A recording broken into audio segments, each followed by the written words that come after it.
且教育应该被视为儿童的一个权利。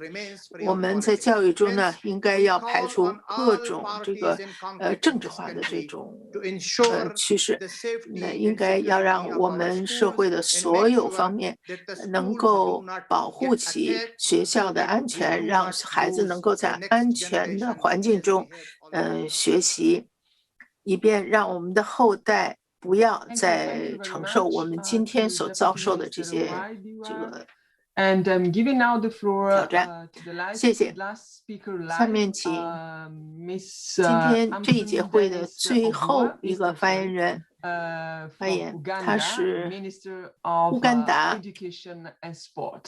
The floor is 教 yours, 育 Your 和体 Excellency. 育部的部长。 Thank 请 you 您 so 发言。 much.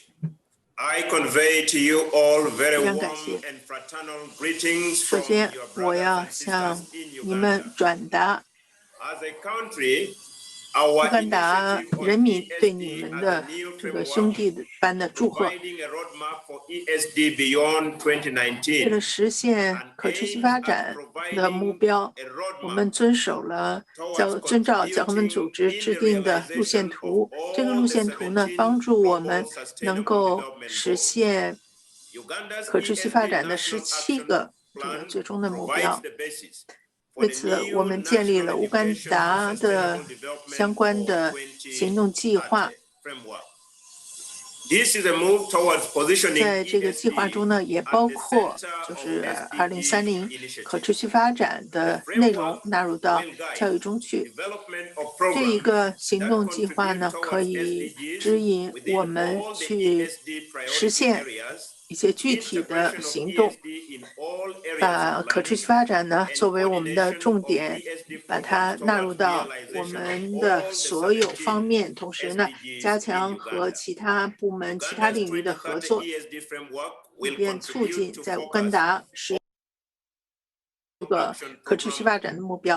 5 priority 我 areas 们的框架呢， underlined in 3 notions 使我们 of the 能够 transformative agenda. 在5个优先的行动领域 Sustainable 加 development 强 is 行动， already 加强 integrated 协调。 into Uganda's 可持续 National 发展 Development 教 Plan 育 3现在 and 已 the 经纳入 Education 到 Transport 了我们 Sector 国 Strategic 家 Plan. 教育体系， ESD 同时 2030呢，也纳 framework 入 of 到了 action 国 for 家的 Uganda 行动纲领中。 includes mindset 2030可持 orientation 续发展 through provision of knowledge, 在乌干达呢， acquisition of a 已经 complete skill 是 set 包 for 括 empowering 要传播思 envisioning 想、 and 知识 critical 和 analysis 能 and 力， reflection, 是以便 but 能够 also 让 inculcation 接受教育的 of 人 values. 拥有 The learning 独 and 立 training 生存的 environment 这种 will be 能力，同 required 时 to 呢，也向他 accommodate 们 the 教授 differences 相关的 in 价 learners' 值观。 background and beliefs. 另外也对 Our 教师呢进 commitment 行了 as a 培训。 country will focus on mainstreaming ESD 此 into 外，我 all 们 educational 还 programs, 将精力呢 departmental, 集中在 private and sector 所有 policies, 的教育 strategic 中呢 plans 纳 and 入 national 可持续发展 development 的各项 plan 目标， 3, strategies and 从这个 activities. 教育的不同 Government of the 层次的 Republic of 教育， Uganda will undertake 我们 regular 的 audits of 这 the 个第 ESD 3个教 policy 育规 and 划呢， related regulations. We will 也 continue 定期 offering 的进 support to 行 development 听 and 证，进 operationalization 行这 of 个 micro-level institutional 审 and 查， local 以便 policies, 看每个阶段 whether 的 in 行 form of 动计划目标 ordinances, 是否达到。 bylaws, or community resolutions. The 同时呢， ESD 也通 2030过这个 framework 提 for 供援助 Uganda 啊，发 will 布法令啊等等 promote 不同 complete 的方式， transformation of a 来 learner's 加强这方 or 面的行 individual's 动， perspective, behavior, values, and 这 lifestyle 样可以 towards 使我们的 sustainability 教育呢，确 both 实的 within 能够 and 促 without 进 the 人 learning 的 environment. 全面的发展。 All school approaches will be promoted to 这种教育 provide 呢，不仅是 multiple 在学 entry 校内部， points 同时 for 也应该 activities on 是 education 在 for 社会的 sustainable 方方面 development 面 to 得到体 involve 现， large 以 numbers 便 of 能够 learners. 让所有 The 的人都 ultimate 能够 output 参与可 of 持 the 续发 approach 展。 is that 最后呢，我们的这种做法的结果呢， Thank you so 是 much 现在看来呢 to 是很积极 Minister 的。 Obua. 谢 And 谢。 with this intervention from Uganda, we come to 谢谢 the 欧布 list 部长。 of video recorded 我们现在 messages from ministers who couldn't 就要 join 听 the 取 conference 一些 today or yesterday.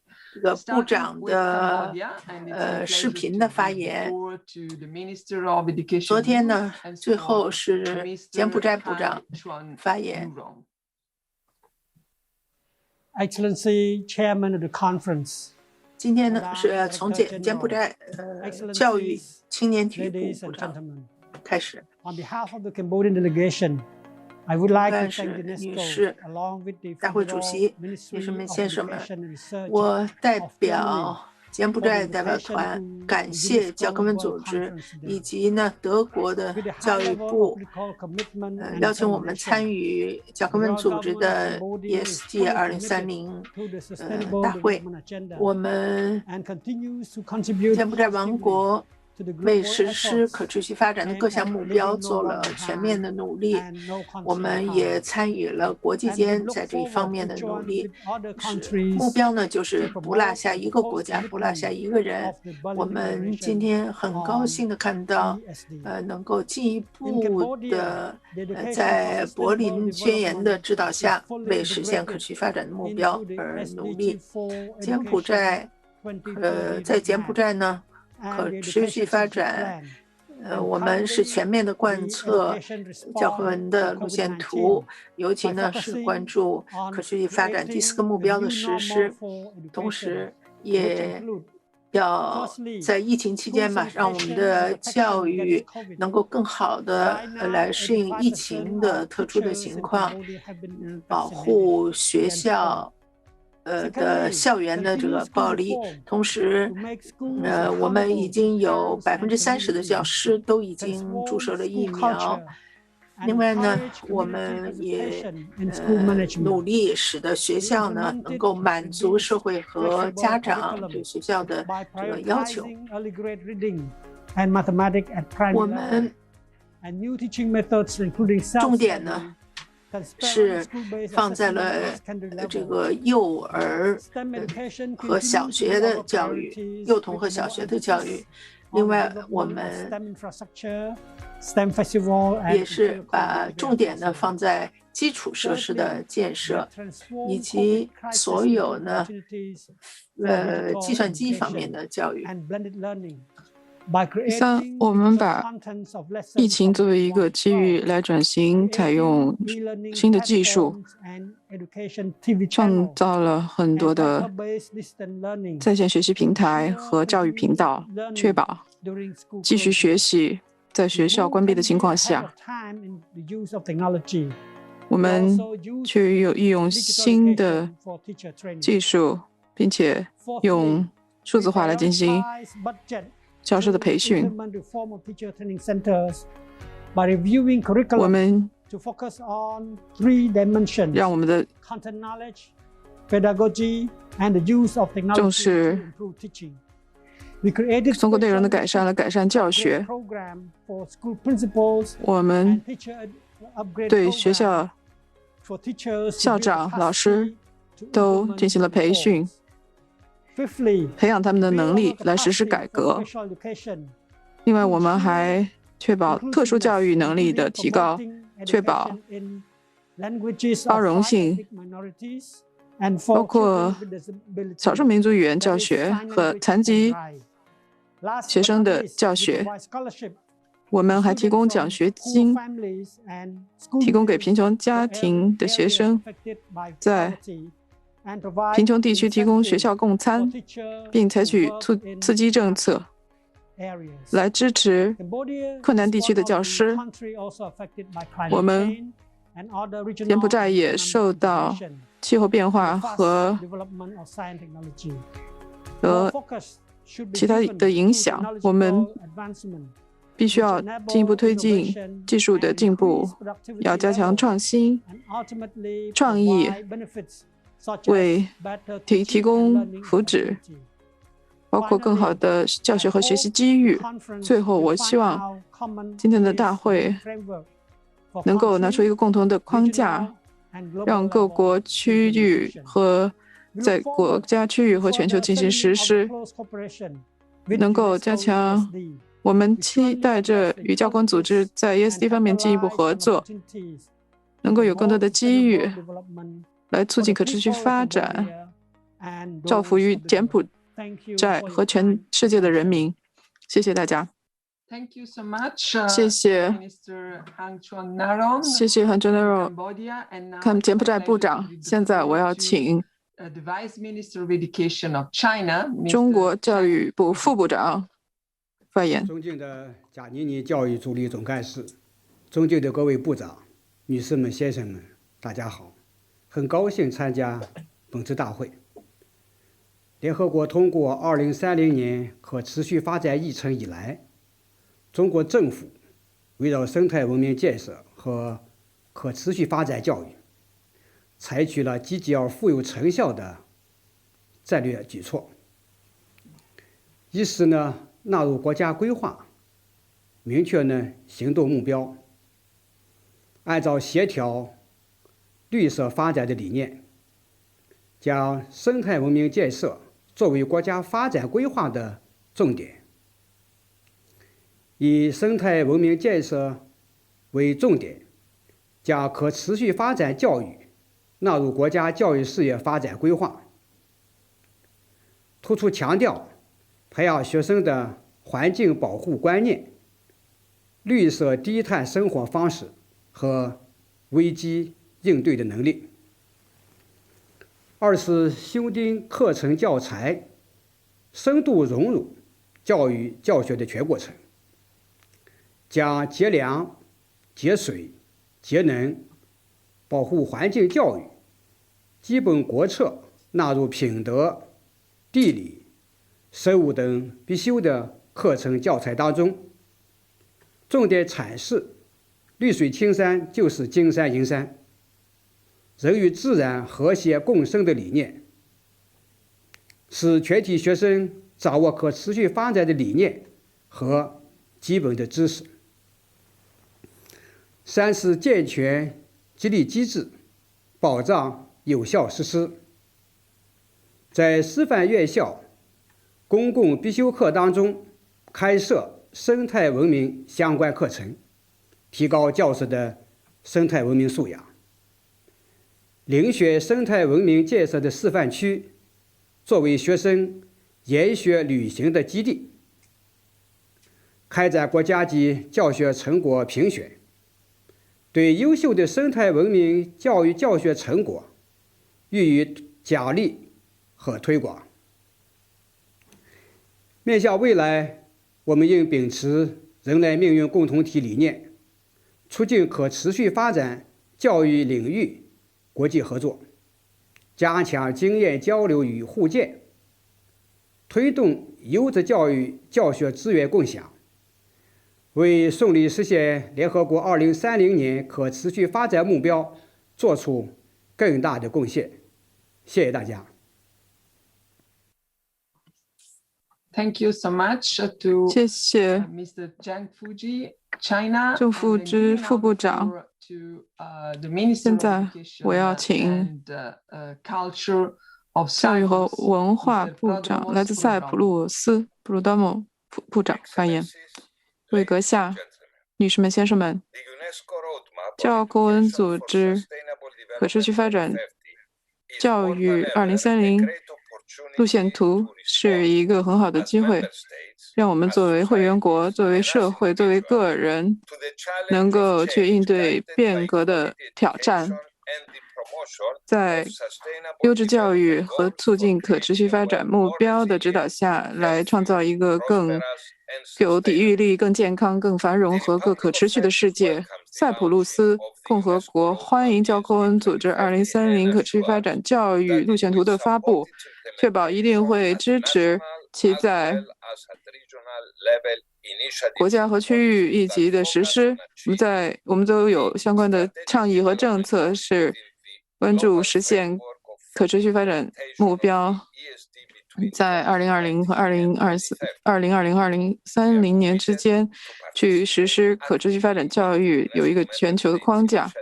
我们承诺积极参与教科文组织会员国的倡议，来把5个优先领域2030年ESD 路线图的5个优先领域纳入进来。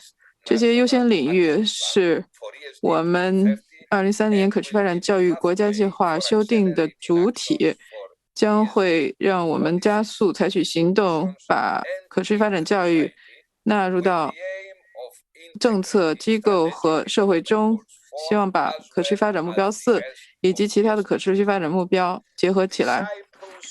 塞浦路斯2030可持续发展教育路线图的倡议是基于合作、投入和主宰，让所有的相关利益方都参与进来。另外，我想强调教科文组织2030路线图的实施需要区域和全球联盟和协同效应。塞浦路斯很荣幸地主持了2个可持续发展教育的关键进程，一个是欧洲经委会可持续发展教育指导委员会以及 ESD 地中海行动计划承诺与会员国一起在这2个领域在2030 ESD 路线图的区域实施中做出贡献。欧洲经委会 ESD 指导委员会将会通过欧洲经委会可持续发展2021-2030战略规划来实现，这与教科文组织可持续发展教育2030路线图有共同的愿景和理想。关于我们在地中海区域实施可持续发展目标2030年路线图的话，那么这将会通过可持续发展教育地中海行动计划来实现，并且会在5个关键优先领域采取加速行动。最后，我想承诺，作为会员国，我们必须要确保，我们必须要支持这一个全球努力，因为我们的共同的未来取决于我们现在的行动。谢谢。谢谢苏多姆塞浦路斯部长。现在我很高兴的请 Marta Leitmetz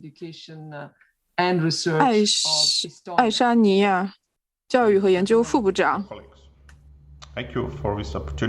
各位同事、女士们、先生们，感谢给我机会参加这一个非常及时的活动。我和其他发言人一样，想说，在疫情期间，我们不再问全球是否在变化，我们必须问怎么样让我们的后代为这些变化做好准备。我很高兴与大家分享我们爱沙尼亚促进可持续发展教育的行动和我们未来的愿景。我们在1992年就开始有可持续发展的长期目标，我们的这些目标已经在2002年就纳入到了这个学校课程当中。我们在实地的工作也不断的扩展。2020年，爱沙尼亚政府通过了我们的2035教育战略，是与联合国可持续发展目标密切相关，确保有高质量的包容性的教育，人人拥有终身学习的机会，来减少不平等，促进环境可持续和能效的提高。我们努力把可持续发展教育的原则纳入到我们的教育系统中，包括在青年和研究领域。我们的教育系统有很多的主题，包括气候变化、环境可持续性、可持续消费、文化多样性、性别平等、人权、和平、非暴力、生存、财富以及福祉。为了成功的把 ESD 原则纳入到学校，我们进行了跨课程的方式来应对环境和可持续发展主题。我们与教育部与环境部开展了成功的合作。我们在2017年就有一个共同行动的备忘录，是以联合国可持续发展目标和教科文组织可持续发展教育全球行动计划为基础。我们这2个部之间的合作是带来了一个行动计划，是叫做环境意识和教育行动计划。最后，我很高兴的看到我们有一个非常密集的一个网络，就是我们的自然和环境教育中心。在爱沙尼亚，我们的这个中心每1230个学生就有这样一个中心。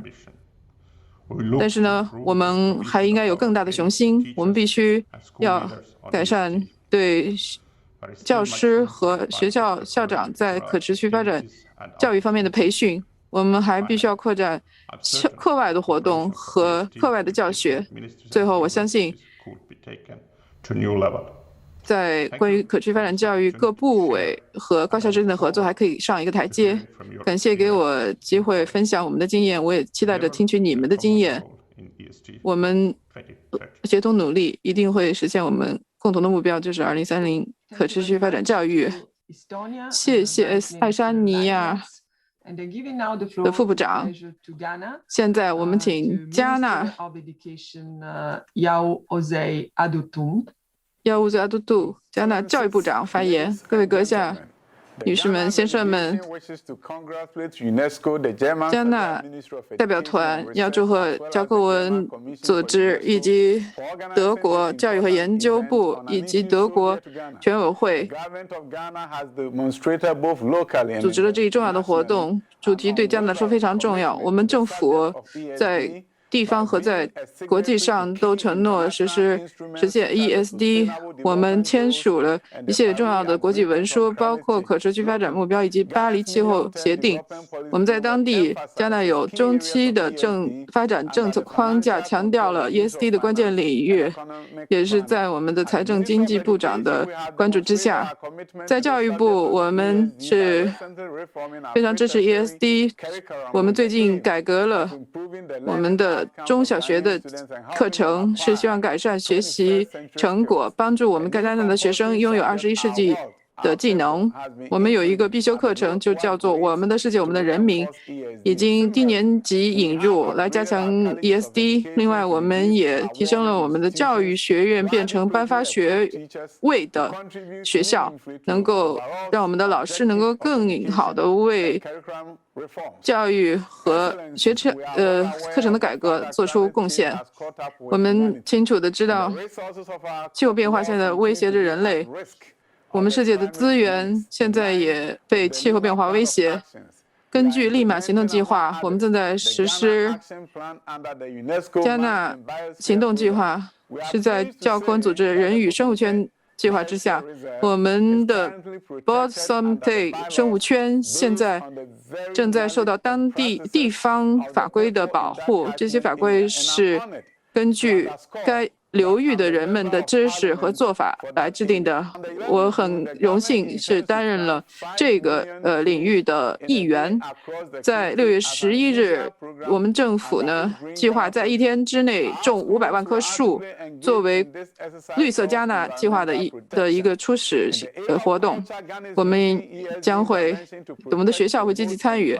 在文化方面，加纳正在利用 ESD 来保护、促进和传承加纳的遗产，加强创意以及文化表达多样性。我们当地受青年人欢迎的艺术家也在被调动起来，来传播可持续发展的信息。我们的文化和创意部正在强调文化和可持续发展之间的联系，并且把文化纳入到可持续发展目标的实施中。加拿大相信，非洲必须要有理想，要有我们一个强大的文化认同、共同的遗产、共同的价值观，这些对于 ESD 都非常重要。我们相信非洲可持续发展必须由人民来推动，要依赖其人民的潜力，要有加强共同的理解，促进和平。谢谢阿杜图部长。现在我们要听取曼哈默德·凯布·阿布凯德斯，他是约旦的教育文化科学部长。制作的真主，女士们、先生们，愿真主保佑你们。我要向你们致意，要感谢对这一次大会所做贡献的人，女士们、先生们。教育在约旦始终都受到了我们政治领导人和人民的支持。教育是人权，是人力资源投资的重要部分。只有教育才能实现经济和社会的可持续发展。虽然约旦近几年来遇到了很多挑战，尤其是叙利亚难民，我们约旦仍然取得了很多进步，尤其是实现了可持续发展目标的很多指标的进步，尤其是可持续发展目标4。这是因为我们采取了一些国家的计划来改善教育和学习的成果，改善幼童的教育，改善职业教育、非正式教育，并且我们还有一个战略是考虑一些关于性别方面的教育方面的问题。我们教育部呢是与很多部委的开展积极的合作，和一些机构和民间社会也有合作，来保护环境和所有的环境的组成部分。生态已经纳入到了学校的课程和教师培训的内容中。我们正在宣传生态文化，让个人和社会都有这种绿色的态度，让大家提升环境的认识，这是与环境部共同合作来开展的。关于水资源和农业的话，我们也纳入了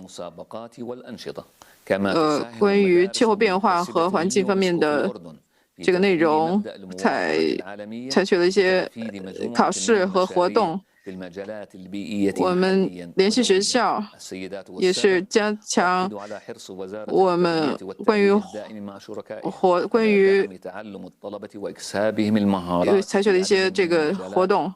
我们希望能够支持学生的学习，让他们在很多领域，包括在日常生活中和工作中，能够拥有相应的技能。让这些技能呢，也是让学生能够平时能够连续学习，让他们为可持续发展做出贡献。我们有一些试点计划，能直接为可持续发展目标4做出贡献。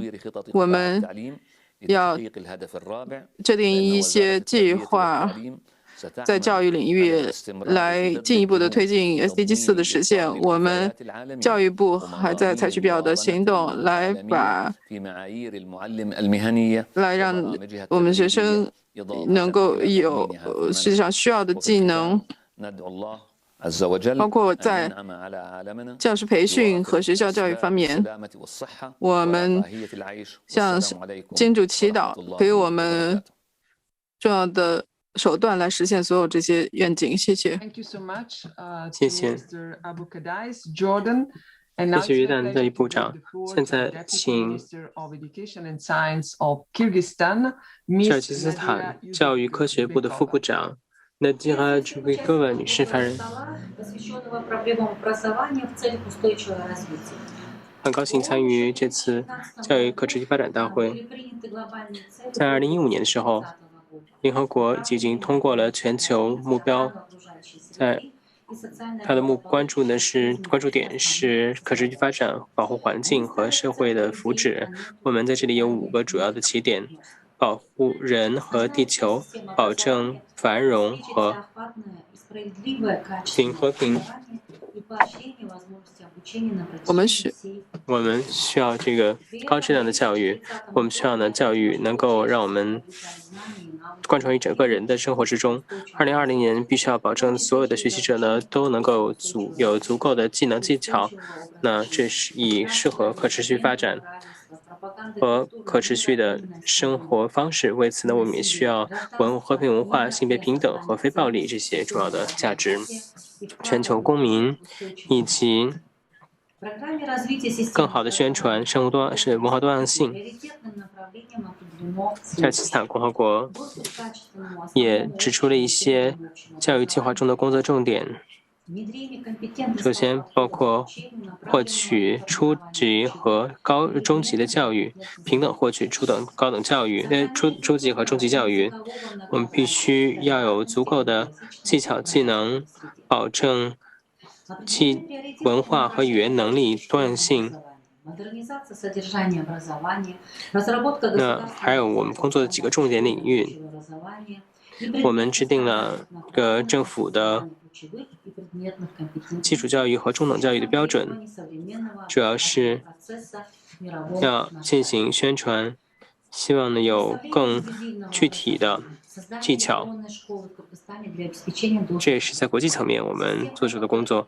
那同时我们也建立了电子网上学校。其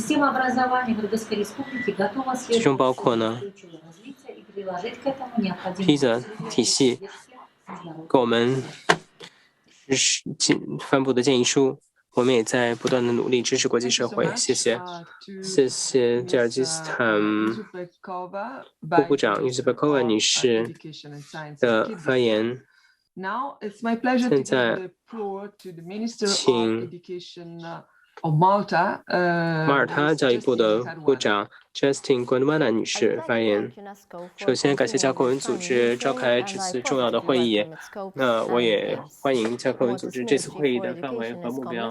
马耳他的教育部呢，也致力于来处理环境相关的一些挑战，以全面和可理解的方式来这么做。我们也意识到了教育的重要意义和实现 SDG 目标的重要意义。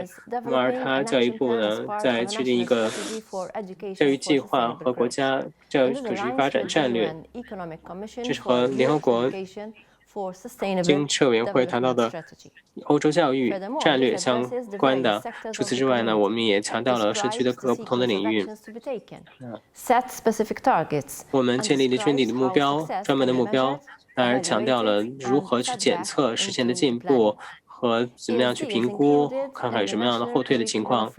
那除此之外呢，我们有国家课程框架，针对初级、中级学校，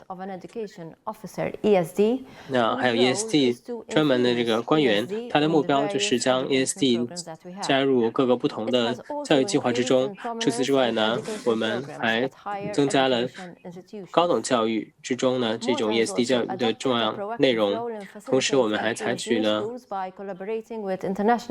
和国际网络协调的方法，其中包括了联合国联谊学校、教科文组织联谊学校和全球教育网络。我们教育部呢，同时还直接提供了一些人力资源，这是 NGO 方面提供的资源。这些 NGO 呢，都是在我们全国注册的。我们还公布了2030年的高等教育战略，主要是可以更好的有更高包容的高等教育，目的是呢要发展重要的技巧，更好的让我们实现全绿色和数字经济。那最近教育部呢，另外一个举措就是免费的学校运输校车。那这样呢，主要是减少污染，而且呢，更好的使用可持续的资源和平等性。那我们认为呢，要实现2030年的目标呢是充满崎岖的，但是我们必须要在把所有的利益相关方、国家、具体成员相关方集合在一起，来迎接我们的挑战。那马耳他也欢迎柏林宣言里面确定的目标，也期待着能够更好的跟大家去交流，如何让年轻的一代呢更加能够成为改善和可持续性的增能者。谢谢。谢谢马耳他教育部长格万娜女士。现在呢，很高兴请菲律宾的教育部长 Leonel Mirasola Margaribranes 女士来发言。各位阁下，现菲律宾的教育部意识到了要加强我们的承诺和行动，其中呢，主要是让所有的学习者有知识、价值和可持续发展方面的能力，通过教育和学习呢，实现获得这些能力和价值。我们主要的关键改革的领域，在课程中改革的领域，包括可持续发展方面的一些内容，我们也在希望呢能够把这些研究和监测呢能够推动下去，并且将它们通过政策和计划来机制化。新冠疫情呢，也让我们拓宽了我们的视野，要更好的了解我们的学习的空间和学习的流程。我们也之前呢太关注正式教育，在学校内的正式教育，让我们看到了在现在的新冠疫情影响下呢，很多学校停课，让我们不得不去联系相关的家庭和社区，那成为他们学习过程中的积极的合作伙伴。我们有一个具体的承诺，对于可持续发展的承诺，体现在我们减少过度依赖印刷材料的政策。这一政策呢，这一印刷材料呢，造成了很多的纸张需求加大，而且呢，造成了很多的毁林。我们看到，每年因为水灾造成的这种环境损毁是不可计算的。那我们通过教育未来计划，我们也进入了一个共同创意的这个程序，和各个利益相关方，也希望能够一体化的去进行设计，以保证我们能够将正式、非正式、体育、虚拟和远程教育的潜力都能够挖掘出来，这也就包括了教育促进可持续发展。学习其中包括呢，可持续发展的教育呢，它是一个共同的责任。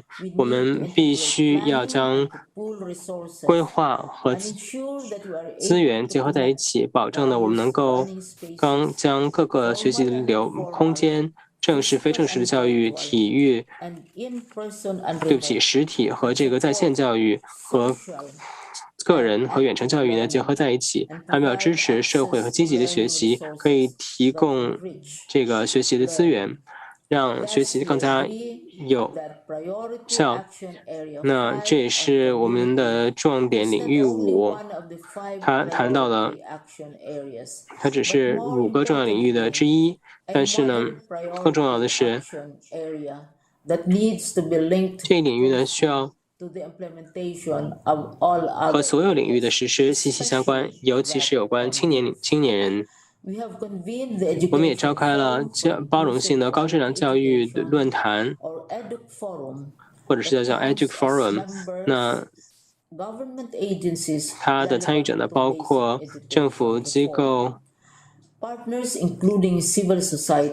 参与的方方呢，包括私营领域、教育部门的组织和一些基金会、私营领域基金会、双边的机构和多边组织。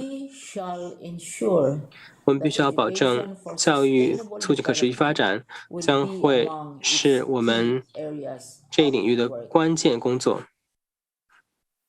谢谢。感谢菲律宾教育部长 Victoria 女士的发言。现在呢，很高兴请葡萄牙教育部长 Diego Brandão Rodrigues 先生发言。首先，各位同事、助理总干事女士，我们必须以最好的方式呢，就是要理解可持续性是一个趋势。那我们必须要把可持续性融入到每一个决定之中。可持续性必须是一个我们的趋势，让所有的人都知道。我们必须要保证它不会失去我们的关注。那所以呢，它应该嵌入我们的所有的 DNA 里面。那很荣幸的看到了教科文组织再次提醒我们这个重要的任务，我们必须要对此呢表示更多的承诺。所以我们现在呢，首先要看到到底哪些层面是不是平等的。保护环境、保证可持续性是至关重要的。可持续性意味着呢，我们必须要关注我们的地球，它需要更多的努力。可持续性意味着呢，我们应该采取行动来处理广泛的不同的问题，其中包括平等呀，或者是积极参与社会生活，或者是跨文化性，或者是创新。那教育在这一领域中呢，都有重要作用要起。那我们必须是作为包容社会的驱动者、推动者，这样呢才能更可持续性。我们必须要有一个教育的全面的做法，要将可持续性这个广泛的概念融入进来。新冠疫情让我们更多的理解了这个问题，我们必须要去协调全球的政策回应。那这些政策也应该是可持续的，所以呢，我们应该用这个强有力的工具，就是教育，让我们可以采取更多的行动。我们不用再去质疑明天会不会存在。葡萄牙呢，也在建立了2个国家教育的服务。那我们更加关注的是灵活性和自主性，所以我们也不断的在努力实现这些目标。那我们必须要超越环境环保概念，我们应该从自下而上的开始，应该促进恢复、促进韧性，关注的是数字转型，通过创新促进恢复。那当然还有些其他的问题，比如说 UNICEF 组织的一些具体的活动，让我们去考虑在 SDG 框架下呢进行考虑，包括所有的青年人，来促进他们的公民性，让我们了解每个人都有自己作用要起，来建立可持续的公平的世界。这都是我们一直以来呢通过教育可持续发展来实施的。那我们也承诺了，2030之前呢，所有的学生都有足够的能力、技巧、知识技巧来促进可持续发展，促进和平文化和非暴力。当然，促进全球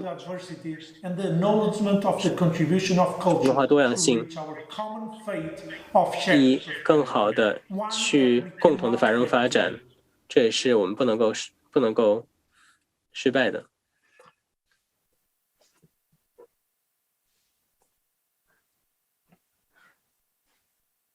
被静音了，现在我们听不到詹妮女士。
It's now my pleasure to give the floor to the Secretary of Education of Sri Lanka, Mr. Kapila Perera. Honorable Chair, Honorable Ministers. 尊敬的主席，尊敬各位部长，很荣幸，很高兴呢，能够在本次疫情期间跟大家继续接洽，来谈谈斯里兰卡政府所做的工作。很遗憾告诉各位，我们部长呢没有办法出席这次会议，因为之前有政府的其他的一些工作。我们很高兴告诉各位，斯里兰卡很重视大家共同设定的可持续发展的目标和原则。我们相信17个横向的目标，那必须得到处理，只有这样才能够为我们所有人的安全和福祉提供一个增能的环境。不管是为我们还是我们的子孙后代，并且呢，让我们的国家能够成为舒适生活的区域。为了实现这些想法，我们需要关注教育、健康、环境、经济、社会这些主题呢，是贯穿于17个可持续发展目标的。我们看到呢，我们也建立了总统的绿色社会经济工作组，来将斯里兰卡的经济呢转成一个绿色的社会经济，可提供气候变化可持续的方法。所有的相关的下属直接负责的部门呢，都积极努力，要提供一些高质量的内容，朝着实现各自的可持续发展目标迈进。这些有关可持续发展的横向问题、跨部门的问题呢，同时也可以通过提供高质量的全民教育得到解决。除此之外，除了相关的部委呢，应该对他们的相关主题下所做出努力之外， educational quality, Sri Lanka has given importance to the 所有的部长呢都会为这个加强优质教育而协调努力。我们把 professional development of teacher educators who will be able to 我们也积极参与了教科文组织对教师的培训计划，因为优质教育呢，一切都环绕着教师的能力来实现的，所以呢，我们还要教育人们关注别人，关注发展，可持续发展。此外，我们在加强对教师的培训，我们坚信可持续发展。要实现可持续发展，教育呢是要发挥重大的作用。教育是我们未来的希望。一个国家的健康如何，首先取决于这个国家的人民的健康，而保护我们环境仅有的可持续的资源，是实现经济发展的前提。而经济发展呢，又取决于科技的发展和环境的保护。所有这一切呢，都是相互关联的。而在这一切中间呢，也应该要加强各种行动的社会性。我希望通过这次大会，我们能够找到解决我们面对的问题的办法，以便能够促进实现可持续发展2030年规划的各项目标。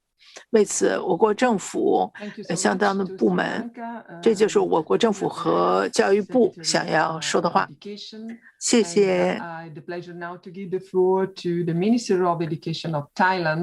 您的发言。下面呢，我要请泰国教育部长发言。各位阁下、女士们、先生们，首先，我要感谢教科文和德国政府举办了这一次的大会。这次大会呢，它的召开正逢其时，鉴于我们呢在21世纪所遇到的复杂的挑战，而可持续发展呢是全球共同的追求，因为实现可持续发展的各项目标是全球的义务，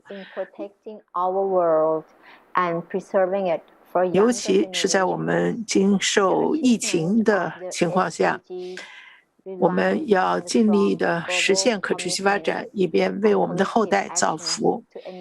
实现可持续发展目标，这就意味着要采取联合的行动，只有这样才能够实现这些可持续发展的目标。应该要鼓励各方的参与，特别是年轻人的参与。因此，我国的教育系统应该要给予年轻人以必要的能力和技能，以便帮助他们做好准备，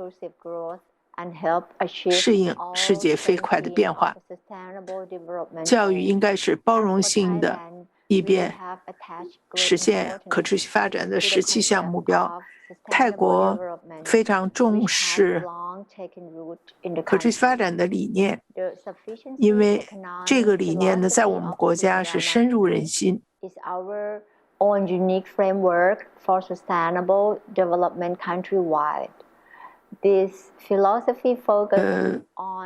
自给自足的这种哲学呢，在我们国家有着重要的地位。我们应该要把人的发展放在所有发展的首位。为此，我们把重点放在各种各样的教育活动中，让教育呢和气候变化、保护生物多样性、保护水资源、保护文化多样性等等，联系在一起。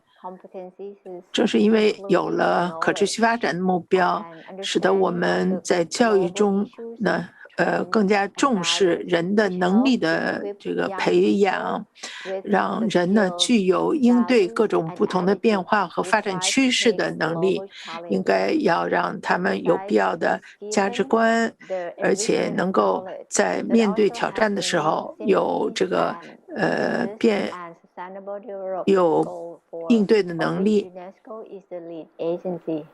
为此，我们应该采取统一的行动。谢谢。Thank you so much to Thailand. 谢谢泰国的发言。And now it's my pleasure to give the floor to 我现在请 Education and Training of Vietnam, Mr. 越南教育培训部的副部长发言。Your Excellencies, Honorable Ministers, 阁下、 distinguished 女士们、先生们、各位部长、 The Framework 2030 Education for 各 Sustainable 位来宾， Development towards achieving the SDGs 2030可持续发展的4个 is in line with the long-term 行动 development 领域 strategy of 以 Vietnam. 及各项可持续发展的目标，在越南呢得到充分的重视。多年来，越南呢一直是努力的改变社会对于可持续发展这个理念的理解，并且呢能够调动起各个利益相干方。关于可持续发展目标，我们强调加强部门间的合作和协调，包括各个部门和这个公民社会的合作。我们把可持续发展的目标纳入到教育政策中，而且呢，动员了一切的资源，包括来自私营部门的资源。2030可持续发展的目标已经深深地纳入到越南可持续发展目标中。为此，我们制定了国家一级的行动纲领，也是呢，到2030年实现可持续发展目标。越南教育培训部特别呢，把重点放在那些脆弱群体的教育上，采取了一系列针对性的措施。比如说呢，我们制定了有关的法律法规，包括这个获取教育法，国家的科技发展规划。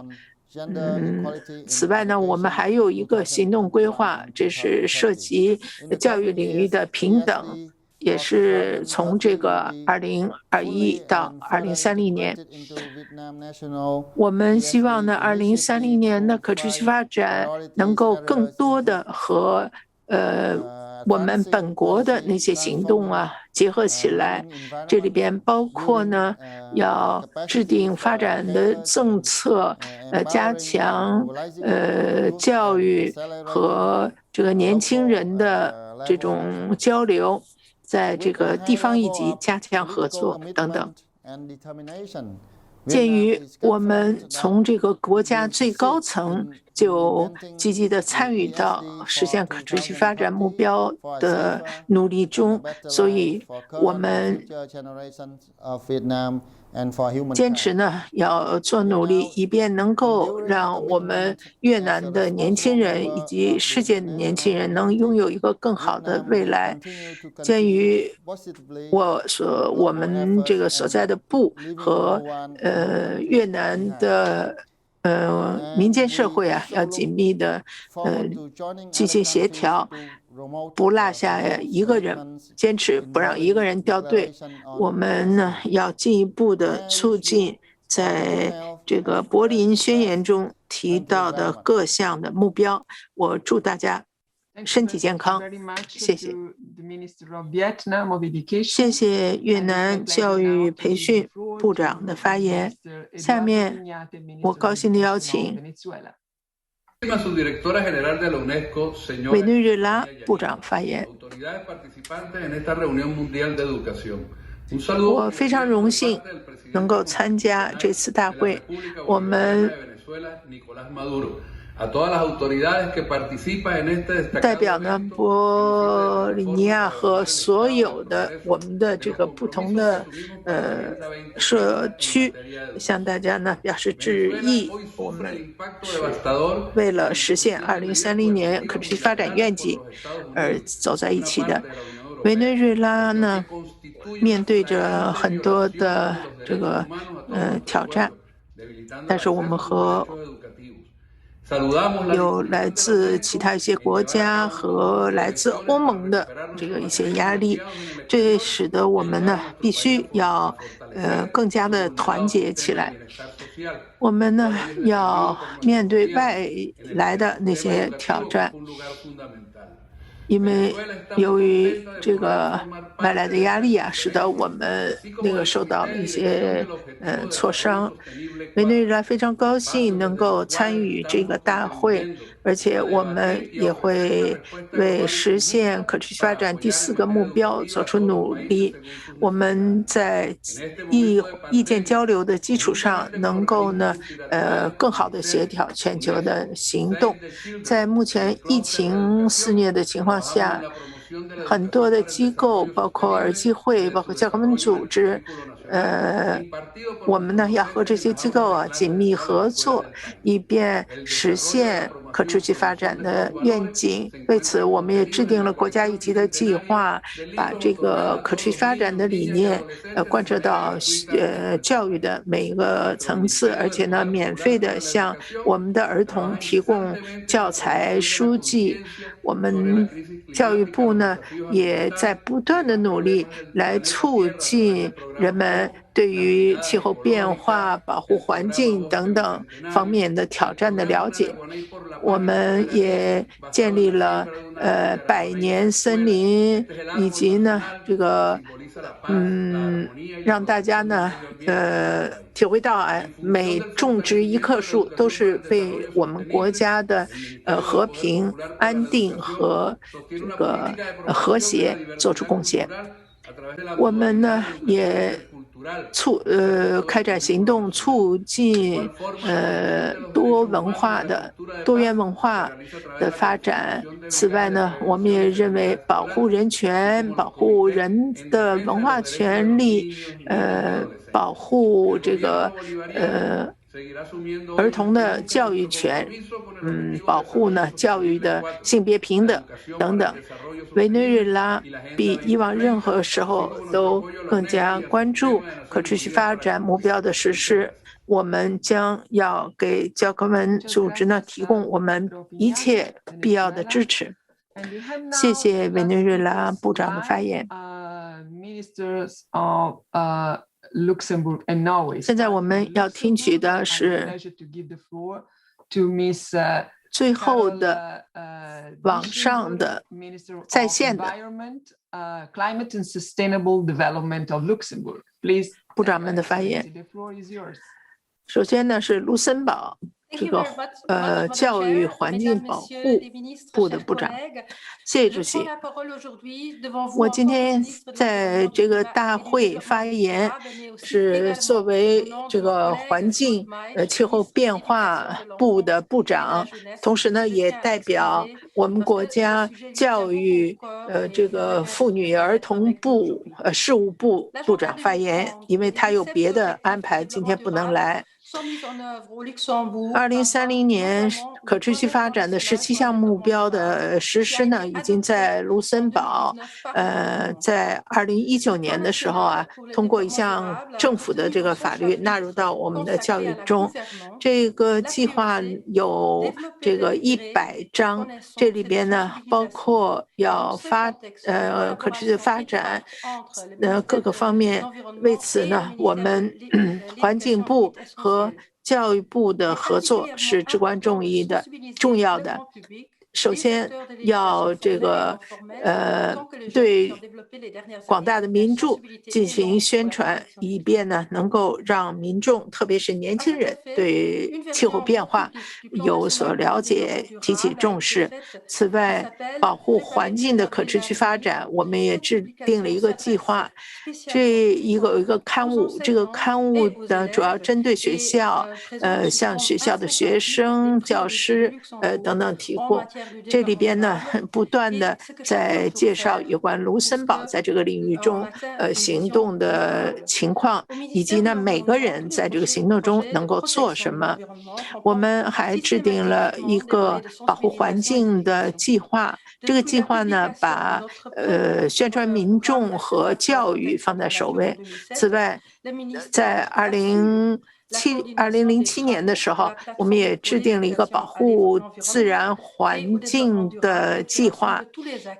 这个计划呢，包括政府相关的所有的部门以及呢个人。今天这一个平台呢，已经有了400多个这个参与方，包括呢政府的部门和其他的一些部门。在历史上，第一次卢森堡呢开展了一个针对所有教师的一个行动计划，这个计划是2019年开始的。另外呢，还有一个年轻人针对气候变化的一个对话的行动。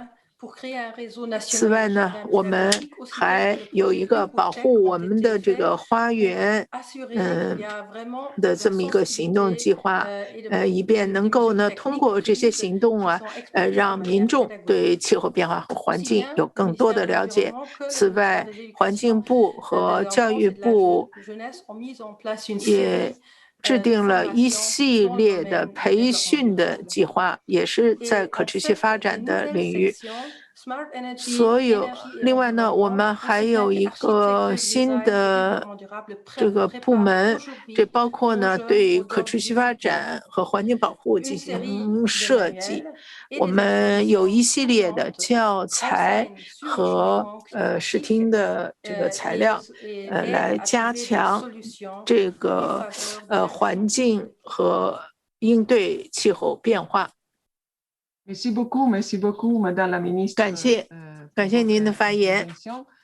I'm giving now the floor to the last speaker today. 下面我请 Minister of Educational Research of Norway. 今天最后的一个发言人，他是挪威的教育研究部部长。Your Excellencies, 谢谢。 It has been 各位 truly 阁下、女士们、 listening to the 先生 many 们、亲爱的朋友， initiatives presented here today, and thank you to UNESCO for 我非常高兴地听取了今天上午的各位的发言。教科文组织呢，是为了能给人类提供更好的未来，在不断努力。我们呢，探讨如何在各国的教育中呢纳入可持续发展的这些内容。首先，我想介绍一下我们国家的一些做法。在我们教育计划中呢，首先要坚持包容的教育，而且这种包容的教育和可持续发展的内容呢，贯穿各个层次的教育，从小学一直到这个高中。此外，我们也引入了3个新的这个科目，包括呢这个人权、可持续发展和这个公共健康卫生这些内容。这样呢，就可以进一步的动员起国家层面的各方的努力。另外呢，可持续发展呢是作为一个综合性的学科，通过对不同这个学科的学习，使得学生呢更好的理解可持续发展。由于新的这种教育的计划，使得学生呢能够更加为学生呢做好更好的准备，来应对可持续发展的挑战。这里边呢也包括资源的分配、公共健康、移民等等不同的内容。但是我们要应对挑战，不仅要限于学校。我们在高等教育就有两个倡议，政府最近就改变了高校的这个课程内容，在2018年、2030年议程高等教育委员会就成立起来，来改革高校，让他们成为一个主要的行动方来应对2030年议程所需要做出的改变。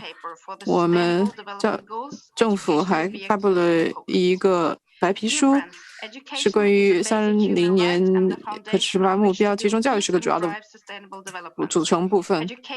教育对于和平也非常重要，教育对于实现所有的可持续发展目标都非常重要。我们另外呢，一定会继续协调2030年议程的实现。我想确保挪威一定会继续努力来实现2030年议程。谢谢。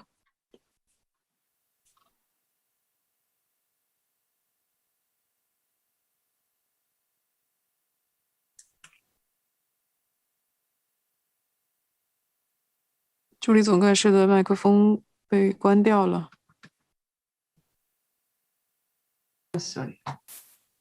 Thank you so much. 谢谢。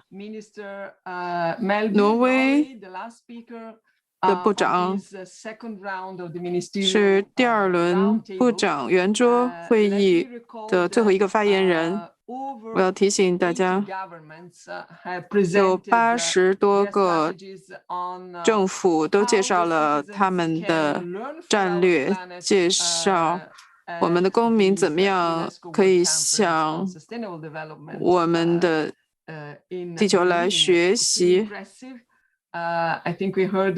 我们这一次的大会上面听到了富予启发的介绍，在这2轮部长圆桌会议上，在这2轮圆桌会议结束之时，我要特别感谢所有的部长和副部长参加昨天和今天的圆桌会议，感谢你们的努力，在未来继续为可持发教育在可持续发展教育新的路线图的框架下继续努力。这个绿色的书将会是我们未来几个月、未来几年的指南。谢谢你们，我们需要这样的政治意愿、投入和清晰的愿景，让我们的儿童、我们的青年为他们发出信息，给他们知识，给他们一个工具，能够在这样复杂的信息下继续学习生活。我们听到了的部长的发言将会放在会议的这个平台上，在国家行动这个题目下，之后还会放在教科文组织的网站上。我再次感谢你们。现在呢，我要把话筒交还给苏米，让他做一些这个会议安排的宣布。Thank you, Assistant Director General. 谢谢助理总干事贾妮妮，我也要感谢各位部长参会，介绍你们的承诺，让我们的路线图能够实施。我想提醒大家，有4个活动在平台上的4个会议是进行，包括生物多样性、气候变化、绿色经济和通过教育来建设抵御力，现在都在 Zoom 上同时展开，可以在你们的这个屏幕上左下方去点击。那在1个半小时之后呢，我们将会回到主会场。谢谢。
Welcome back to the main stage. We hope you have enjoyed the Ministerial Roundtable and the concurrent sessions this morning. And we want to kick off now another key plenary session. To this point, we've been talking mostly about national and international efforts to combat the climate crisis and make environmental learning a centerpiece of education. But we know that individuals are a key part of this effort, that people themselves can have a transformative effect. So in this key plenary session, we're going to look at some of those efforts and hear some individual testimonies. Now, to lead the session, I'd like to bring in the moderator, Ms. Akpezi Ogbuigwe. She is the founder of the UNPEZ Center for Environment and Development in Nigeria. Ms. Ogbuigwe, the floor is yours.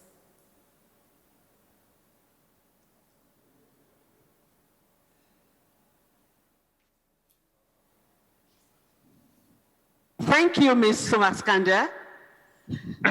I'm pleased to moderate this very important plenary session that will aim to address the questions that are at the very heart of the new global framework ESD for 2030. How does individual transformation take place? How are these individuals led to contribute to societal transformation for sustainable development? And what is the role of education to facilitate individual and societal transformation? In order to have this important conversation with thousands of people joining the session now from all across the world, we would like to use an online tool, Slido, to collect your feedback throughout the session.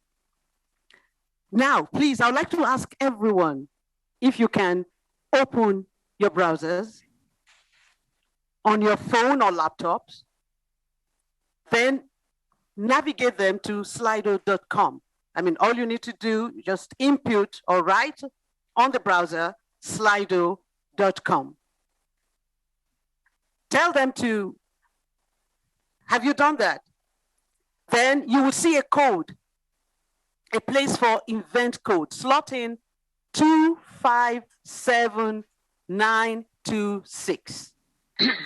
257926.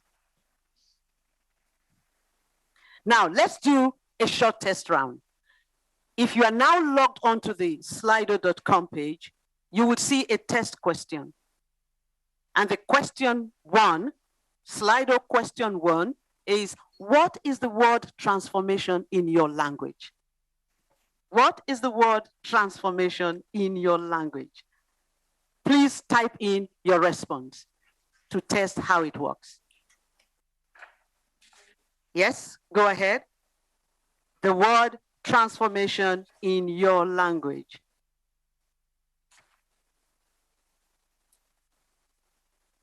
While you are doing that, I would also like to remind everyone that in this session, you can also use the Q&A function on Slido to raise your questions and also to vote up the questions that are most interesting to you.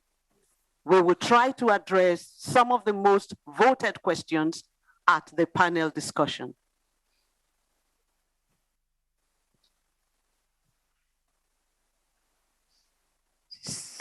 Transformation. Oh, okay. There are so many words coming up. I cannot read them on the screen, but there are so many, many beautiful words.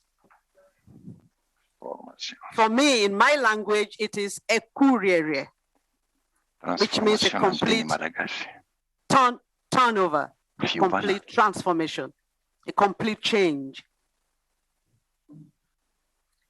All right, wow, beautiful words. Now let's go ahead. In today's session, we would first hear the personal testimonies of transformation from 3 speakers and engage in a panel discussion to identify the key commonalities across the stories. And then we would have a discussion around the questions posed by the participants. Without further ado, I am honored and excited to introduce our keynote speaker, Father Pedro Pablo Opica. Father Pedro is a Lazarus Catholic priest known for his struggle against poverty in Madagascar. He was born in Argentina, has been in Madagascar for more than 50 years, finding thousands of children and parents living on a mountain of trash, struggling for life. He decided to help the poorest and created in 1990 a humanitarian association, Akamasua, which became a worldwide recognized solidarity movement against poverty. In the past 32 years, Akamasua has been helping more than 650,000 Malagasies. Father Pedro has been nominated for the Nobel Peace Prize in 2021. Father Pedro, welcome. Please, the floor is yours. Merci. Merci. Chers amis, il faudra vaincre la pauvreté pour pouvoir changer le monde. Jusqu'à présent, et trop souvent, ce sont le manque de conviction et de volonté d'appliquer les propositions aux grandes résolutions qui ont fatalement amené les grands projets internationaux à ne pas atteindre le but qu'ils s'étaient fixés. Aujourd'hui, la lutte contre la pauvreté enregistre sa pire régression en 25 ans. De fait, la pandémie du coronavirus et de la crise mondiale qui en découle, le taux mondial d'extrême pauvreté devrait augmenter pour la première fois en plus de 20 ans. Entre 2015 et 2017, le taux mondial d'extrême pauvreté avait pourtant reculé, d'après la Banque mondiale. Cependant, pouvait-on se satisfaire du fait que près de la moitié de la population mondiale vive dans la grande pauvreté? En 2018, 80% des pauvres vivaient en milieu rural, la moitié de ceux-ci étant des enfants. Les femmes représentent la majorité des pauvres dans le monde. Près de 70% des pauvres de 15 ans et plus n'ont jamais fréquenté l'école et n'ont reçu qu'une éducation de base. La moitié des pauvres en Afrique subsaharienne sont concentrés seulement dans 5 pays, dont Madagascar, pourtant riche en sa jeunesse, riche dans sa culture et dans sa biodiversité. Ce constat accablant pose les fondations et les préludes à toute action ambitieuse et certainement nécessaire à la préservation de la planète et des ressources rendant la vie possible. Ce n'est pas en essayant de réformer, éduquer au développement durable, le seul pays développé, tout en négligeant encore, une fois, le plus pauvre, que l'on atteindra le but global. L'ambition de porter au premier plan le développement durable doit aussi être une chance pour les plus pauvres, de prendre une nouvelle place dans le monde de demain. Le gouffre qui sépare le pays du Nord et ceux du Sud est un scandale qu'il faut à tout prix éradiquer. Sachons saisir l'opportunité du changement de mentalité nécessaire au développement durable pour élaborer une solution.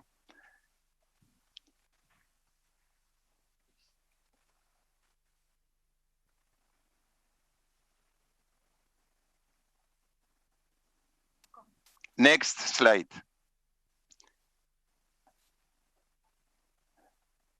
La comparaison de la progression de niveau de vie entre les pays riches et les pays pauvres des dernières décennies est sans appel.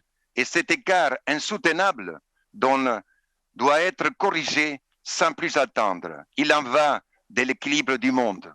Les riches doivent comprendre qu'ils ne pourront pas beaucoup plus longtemps rester préservés sur leur îlot d'abondance et que tôt ou tard, les flots de désespérés en quête d'une vie meilleure les submergeront. Il sera trop tard alors pour parler de changer le monde. Pour combattre la pauvreté, il faut accepter de vivre parmi les pauvres. En une cinquantaine d'années de présence à Madagascar et plus de 30 ans après la création d'Akamasu, je dois dire que la tâche restant à accomplir est encore immense, avec ces drames, ces épreuves, ces déceptions, mais aussi, surtout, la joie, les sourires des enfants et l'espoir. Ce combat contre la pauvreté, on le mène quotidiennement sans relâche. Toute action transformatrice doit être précédée d'un constat lucide et d'une compréhension de l'environnement immédiat et de la structure sociétale où l'action se déroulera. Next slide.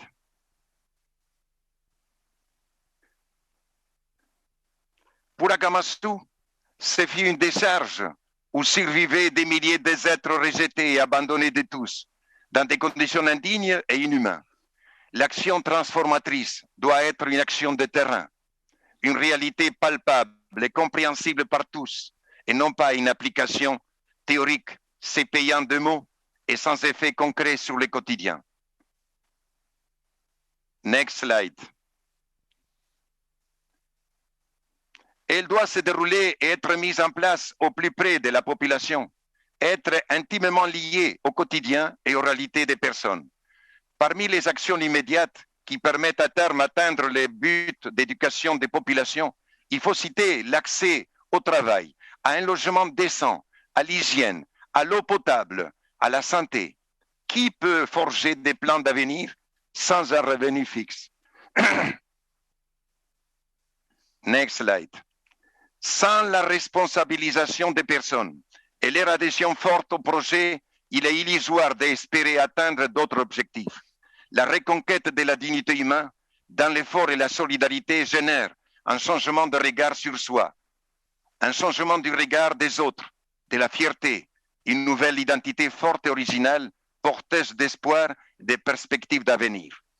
Sur ces socles restaurés, il est possible d'installer pour les plus jeunes un programme de scolarisation et d'éducation qui les rendra aptes à recevoir un message plus complexe, tel que celui de l'éducation au développement durable. Next slide. À Akamatsu, ce sont aujourd'hui plus de 16 000 enfants et jeunes adultes qui sont scolarisés de la crèche à l'université. Ces jeunes apprennent les matières essentielles, mais aussi font du sport, plantent des milliers d'arbres au sein des programmes de reboisement grâce aux 500 000 arbustes élevés chaque année dans les pépinières d'Akamatsu, en coopération avec l'association Grains de Vie qui est très impliquée dans le reboisement de Madagascar. L'expérience d'Akamatsu au service de l'humanité et de l'éducation au développement durable, en toute modestie, notre expérience et notre modèle éprouvé pourraient inspirer un mouvement plus global, si telle est la volonté de ceux qui ont les moyens de le financer. Encore une fois, il est question de volonté sincère, de décisions pour atteindre un but fixé. Nous ne sommes pas entièrement autonomes. Il nous faut encore beaucoup d'aide. Mais après plus de 30 ans, chaque année, des dons affluent et nous permettent de continuer et avancer. Pourquoi, me demanderez-vous? Eh bien, parce que les gens qui ont un cœur de voir le monde enfin changer nous font confiance et qu'ils continuent à donner généreusement les exemples. Des exemples d'affichage de bonnes intentions, des serments solennels, des engagements médiatiques, programmes ambitieux, des prises de conscience, des tintamars médiatiques foisonnent. Les flots de crédits internationaux mal utilisés, voire dévoyés aussi, la misère subsiste toujours. À Akamatsu a été fait le serment sacré que toute promesse doit se concrétiser au bénéfice des plus pauvres. Ici, les buts sont clairs et clairement énoncés. Chaque euro donné est utilisé avec discernement. Les gens sont responsabilisés, les actions valorisées, l'exemplarité est démise. Les jeunes d'Akamatsu sont fiers, heureux de vivre cette expérience. Ils ont confiance en l'avenir. Ce sont plus de 25 000 personnes qui sont sédentarisées dans nos villages, avec un logement décent. Les parents ont un travail et les enfants sont scolarisés. Nos jeunes ont le goût de l'effort, de l'étude, de la fraternité. Ils pratiquent de nombreux sports et brillent dans les compétitions locales. Ici, il n'est pas question d'assistanat, mais d'aide, d'entraide, d'effort pour la collectivité et dans la solidarité. Nos villages sont propres, entretenus par les villageois. Nos jeunes sont aptes à recevoir le message de l'éducation du développement durable. après un long travail des fonds les AI préparant, en fait, ils font déjà l'éducation du développement durable sans le savoir. Il n'est jamais trop tard pour nommer une bonne idée. Ces paroles, chers amis, sont l'expression et les témoignages de 50 ans de vie au service des plus démunis. Merci.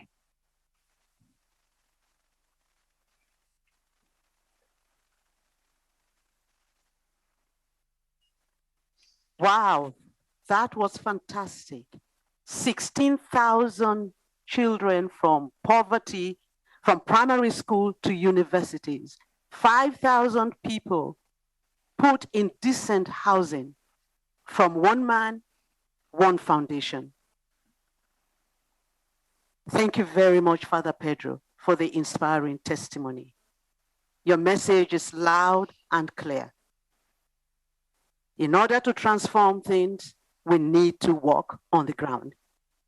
Now, I would like to invite our next speaker, Mr. Kim Nor Skibsted, the CEO of Grantfors Foundation, Denmark.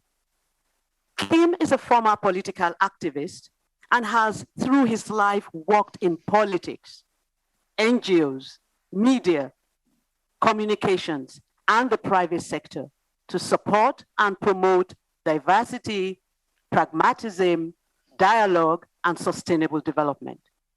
Today, he is CEO in one of the largest commercial foundations in Denmark, the Grantfors Foundation. Mr. Skibsted, the floor is yours. Thank you so much. And thank you, Father Pedro, for the very inspiring story from your life. I hope my story also could inspire some, because my story is not unique. It's not special. I'm not special. I'm just one of the guys. I'm one of a lot of people in the world, but we all share a dream, and maybe that dream can also become into an ambition that creates results for the planet and for our human fellow beings. So what I'm about to tell you is my personal story, which is maybe a story about transformation on a very personal level. My story is about my values and my principles, but also that I change tracks on the way. First of all, I also want to tell you that I'm very honored and privileged to be invited to speak here today, and my prayers go out to the people around the world who now are suffering and affected by this horrible COVID-19 pandemic. My story starts in Denmark. Denmark is one of the richest countries in the world. I grew up in a social housing project. My dad was a waiter. My mom was working in a store. But the one who really inspired me and really set the scene from my life was my granddad. He was a unskilled worker working on a chemical plant for decades, working with toxic waste, but also working very hard to make sure that he could create a better environment on the working place for his comrades, and also fighting in the political system for justice and fairness. He always told me that sometimes, Kim, sometimes the other side is right. You just have to listen, not create a conflict when there's really no conflict. Maybe we go into politics and have different views, but we should always be able to discuss and have a dialogue, and maybe even negotiate. He taught me that you can have a temper, but the real way to change the world is also to be patient. And if you want to do something good for other people, it's usually the best way you can do it is together with other people. You can't change the world on your own. He was, as I mentioned, an unskilled worker, working very hard to feed his 8 children. So I grew up in this working class environment, and also became politically active. As you can see on the slides, this is my grandfather on the top left corner, sitting in his couch after a hard day's work, together with his grandson, me. Later on, I was living in a social housing complex with my mom and dad, and you can see the picture where I have a key around my neck. That was because I was usually home alone, so I could go into the apartment myself. And that's where the dreams came into my mind. Maybe we could do things in the world that could mean that peace would be there. Because you have to remember, I grew up in the 60s and 70s, where we were talking about the nuclear weapons. We were talking about the potential nuclear war. We had the Berlin Wall, we have East and West, we had the Cold War. I wanted peace because peace is stability, and also the ability to live and work together. I learned about the definition about solidarity, who are the people in the world who are poorest, who are starving, do not have access to clean water, do not get the right education. Those are the people we should help. And even though we were poor in a very rich country, my granddad also told me that if you have the ability to do something, you also have the obligation. So I went into politics. I went into the youth political movement. I went to the Soviet Union to ask them to cut off the nuclear arms. I went to the USA and told them the same. I was an idealist. And the thing is that when I came into the political youth movement, I found out that we could talk to each other like fellow human beings, working for the common cause, but also discussing with youngsters with another political opinion, another ideology. And sometimes they were the ones who were right. Sometimes I learned, or usually I learned from the ones who had another opinion, had another background, another education. So I began to become much more curious in what others were thinking and why they were thinking and why they were sending me messages that I didn't really support, but somehow it sounds both sensible but also pragmatic. During my years in the political movement, I, of course, went into the political party, and I was so privileged to become a member of the Danish Parliament for a political party. And now you could say my career was on track. I was becoming a politician. But the thing was that I really didn't like it, even though politics is fascinating and you can change a lot. But politics is also trying to find the conflict in the dialogue, not finding the solution in the dialogue. Because sometimes we usually found the solution, but in order to play this theater so the voters could see us, we needed to create a conflict, so usually weren't there. So I got tired of listening to myself, creating conflicts, and always pointing my fingers at others. And what I really wanted to do was to shake hands with others, to make deals, to make compromises. I left politics and went into, I was at the university where I studied humanities in literature. And suddenly I found myself working in the private sector. I became a consultant working with communications and public affairs, learned the private sector how to deal with politicians and political systems in order to not influence legislations necessarily, but how to understand politics, how to understand politicians, and also how to understand media. Because the private sector, in my view, became a very important key to change. Even though the private sector is not democratic, the private sector is a key for sustainable development. It's also a key in many countries in order to create more democracy, to highlight equal rights. Working in the private sector gave me also the opportunity to talk to customers, to suppliers, to employees about how you can use the ability you have in the obligation to take on responsibility. Not just saying that you're a responsible business person or a responsible business, because there's no business in the world that would claim that they are not responsible.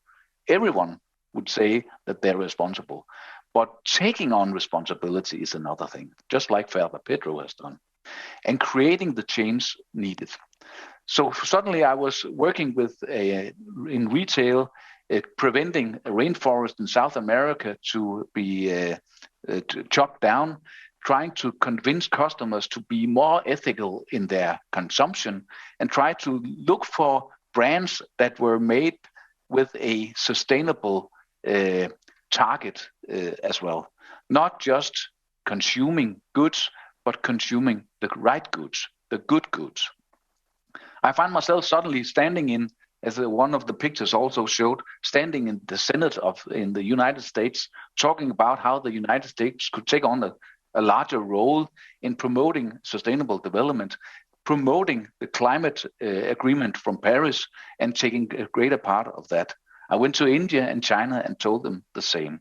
I met very distinguished, very, very clever and influential politicians, and also asked them to join the private sector, the NGOs, and also the political parties on that journey in creating a platform where we could have the dialogue, the patience with each other, and use pragmatism as a tool to bring results. There will always be struggle. There will always be demonstrations, and we should raise our voices against poverty, against dictatorships, against people who try to suppress other people. That should be done. But we should also reach out to each other and try to understand where is the common platform, where's the common ground where we can meet and have this dialogue. Later in my career, now I'm a CEO of a foundation, which is the owner of one of the largest water technology companies in the world. And what I am experiencing now is what my father told me, that I have taken on a responsibility. I've transformed myself into a role where I can really see the values that I were brought up with materialize in my daily work. I'm helping out. I'm not saying I'm a saint or anything, but I'm helping out with other foundations, with private sector, with NGOs, governments, politicians, movements, citizens, to find out how can we create growth, prosperity, and bring quality to life for people. And one of the things is, if you have access to clean and safe drinking water, you have access to sanitation, you can suddenly get the energy to create the quality in your village, in your city, among your human beings. When I've been traveling especially in Africa, seeing refugee communities, suddenly refugees on both sides meeting up, working together in securing water for all. I can see in small villages in Africa, people coming together, making a payment system where you pay for the consumption of water, but the money you pay goes into the village's money box in order to invest in better sanitation, better water supply, and so that there's water for all so we can share it. The idea of setting a common ground, setting a pragmatic solution that everyone can live by and live with, and creating an atmosphere of common mutual understanding where you can still be disagreeing on various matters, but the basic stuff should be right, and that is human rights, access to water, sanitation, education, and so forth. This is what I'm working with today, being partly owner of a very large company, but that large company has always pledged that they will support sustainability, and they have always pledged, because it's a family and foundation-owned company, always made this pledge: if you have this ability, then you should use it. It's your obligation to change the world into a better place than it was when you came to the world. It should be much better when you leave it again. I'm doing this for my children, my daughter, my son, and my granddaughters. I think this is my legacy. I've enjoyed life for many years. I hope to stay on for many years as well. But when I'm gone, I don't want my descendants to remember me by that I made a mark. I tried to do something good for them, so that the planet was even greener and even more prosperous for them as well. So thank you so much for your attention.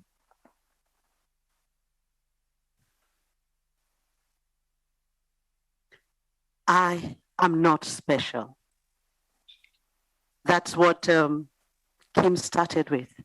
But he had a dream, and he continued to live the dream. Along with the values and principles his grandfather, taught him. He has been able to change, and he continues to change tracks in people's life, in business, in politics, everywhere. So you can too. And that is education for sustainable development. Thank you very much, Kim, for sharing this passionate testimony on how you have been trying to make the world a sustainable place. I would like to remind everyone, please do go to Slido and post your questions. Also, remember that you can vote up the questions you find most relevant so that we can take advantage of this special panel that we have to contribute to some of those questions. Now, we go on to the last speaker, and in this particular section, and I am pleased to invite Ms. Kumira Godston, a very passionate youth leader from Trinidad and Tobago. She actively advocates for the improvement of the lives of young persons as she represents the UNESCO Education for Sustainable Development Youth Ambassadors and one of the ad hoc steering committee members of the UNESCO Youth Climate Action Network. Kumira believes that young persons have the potential and capacity to not only exchange ideas, but to be the movers and shakers that will drive positive action. Ms. Goldstone, please, the floor is yours. Thank you. Hi, hello everyone, and thank you for having me. As previously mentioned, my name is Kumira Goldstone, and I'm from the Twin Island Republic of Trinidad and Tobago. Trinidad and Tobago is the southernmost island of the Caribbean, just north of Venezuela. And we are a small island developing state, a relatively small landmass with a population of 1.37 million persons and high economic activity along our coastline. Next slide. This means that we are extremely vulnerable to the effects of climate change, particularly sea level rise and increased storm frequency and intensity. Next slide. From a very young age, my grandfather would take my siblings and I on adventures. I remember him teaching us specifically about the role of coral reef ecosystems as one of the primary coastal defenses against climate change, and what we should do to protect this ecosystem. We would often swim or kayak out to sea, and I was able to see a real example of how the reef dissipated the waves and how it approached the coast. These moments are what fueled my passion. At high school, my geography teacher gave us a project on the anthropogenic effects of coastal ecosystems, but I wanted to do more. I immediately started an organization to raise awareness of the impacts and to implement community action. At 17, I pursued my Bachelor of Science in Marine Biology and Conservation Biology, and then a Master's in Integrated Coastal Zone Management, with a specialization in coral reef ecosystems. But this too was not enough. So I partnered with a local NGO to set up a coral nursery and other restoration activities. Subsequently, I contributed to scientific research and participated in high-level discussions to strengthen existing legislation on coastal zone management in my country. My actions were making an impact, but the root causes of coral degradation and coastal protection was still not addressed. Pollutants were still entering the waterways. Tourists were still trampling on the reefs, and the fishermen were still overfishing and dropping their anchors on coral reef beds. Next slide. In my country, we have a saying, it takes a village to raise a child. If we apply the saying to this context, it means that we definitely need an all-of-society approach to addressing coastal resilience. All hands need to be on deck, working together and not in silos to create meaningful change.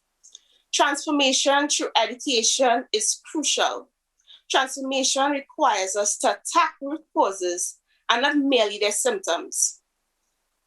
Persons need to understand the linkage between their actions and its impact on the environment.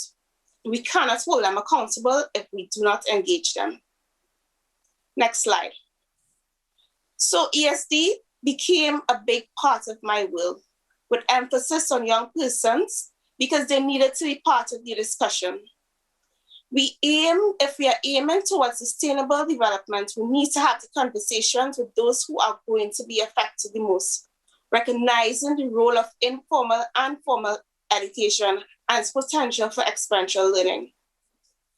Through education, we can assist persons to connect the dots and invest in long-term commitments that initiate change. Next slide. ESD is the key enabler to achieving the global goals. And if at the community level, we conduct coastal cleanups and reduce our plastic waste, there's less marine debris and less stress on the coral reef ecosystems. If we plant trees, there's less siltation entering our water courses and less stress on the coral reef ecosystem. If we conduct research and share data with policymakers to promote legislative change, there's less stress on the coral reef ecosystem. If we educate fishermen, tour guide operators, and members of the public on how they can reduce their impact and change their behavior, there is less stress on the coral reef ecosystem.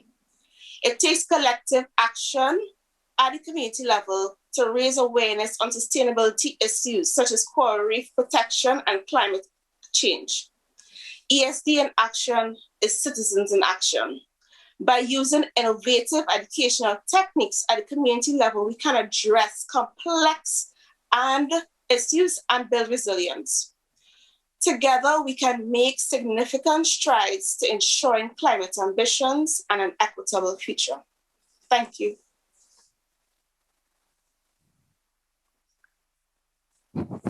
Grandparents, parents, they are stars today. They are also teachers and mobilized in the Education for Sustainable Development train. I hear you loud and clear, Kumira. You said, I had to do something. I wanted to do more. And I'm sure that many of us listening to you would go out there and do more. Thank you very much, Kumira, for sharing your story. It's your story of transformation, and it's real. Thank you. Now, what we have just heard from the three inspiring speakers are very different. They have lived and are living in different parts of the world. They are of different age and gender and have been influenced by different generations and cultures. And they work in different fields. In the marginalized communities in Africa as a religious priest, in a city in Europe as the head of a private company foundation, and in the coast of a small island state in the Caribbean as a marine biologist. They all took action. However, we have also noticed many surprising commonalities found across all three stories. Please now take a moment to think what they are. As you begin to visit your Slido again with your questions. Now, what did you notice as the common features across the stories, especially as responses to the three questions of this session? Remember, the three questions are, how did transformation happen? How individual change influenced societal transformation? And what is the role of education? This takes us to Slido question 2. Back to your browser, please. Go to slido.com and event code 257926, 257926, shown on the screen, and share your thoughts in one word now. You can share in English, you can also share in French. And Slido question 2 is this: what are the commonalities found across the stories of transformation? One word. I'm trying to pick some of the words. Grandparents, action, yes.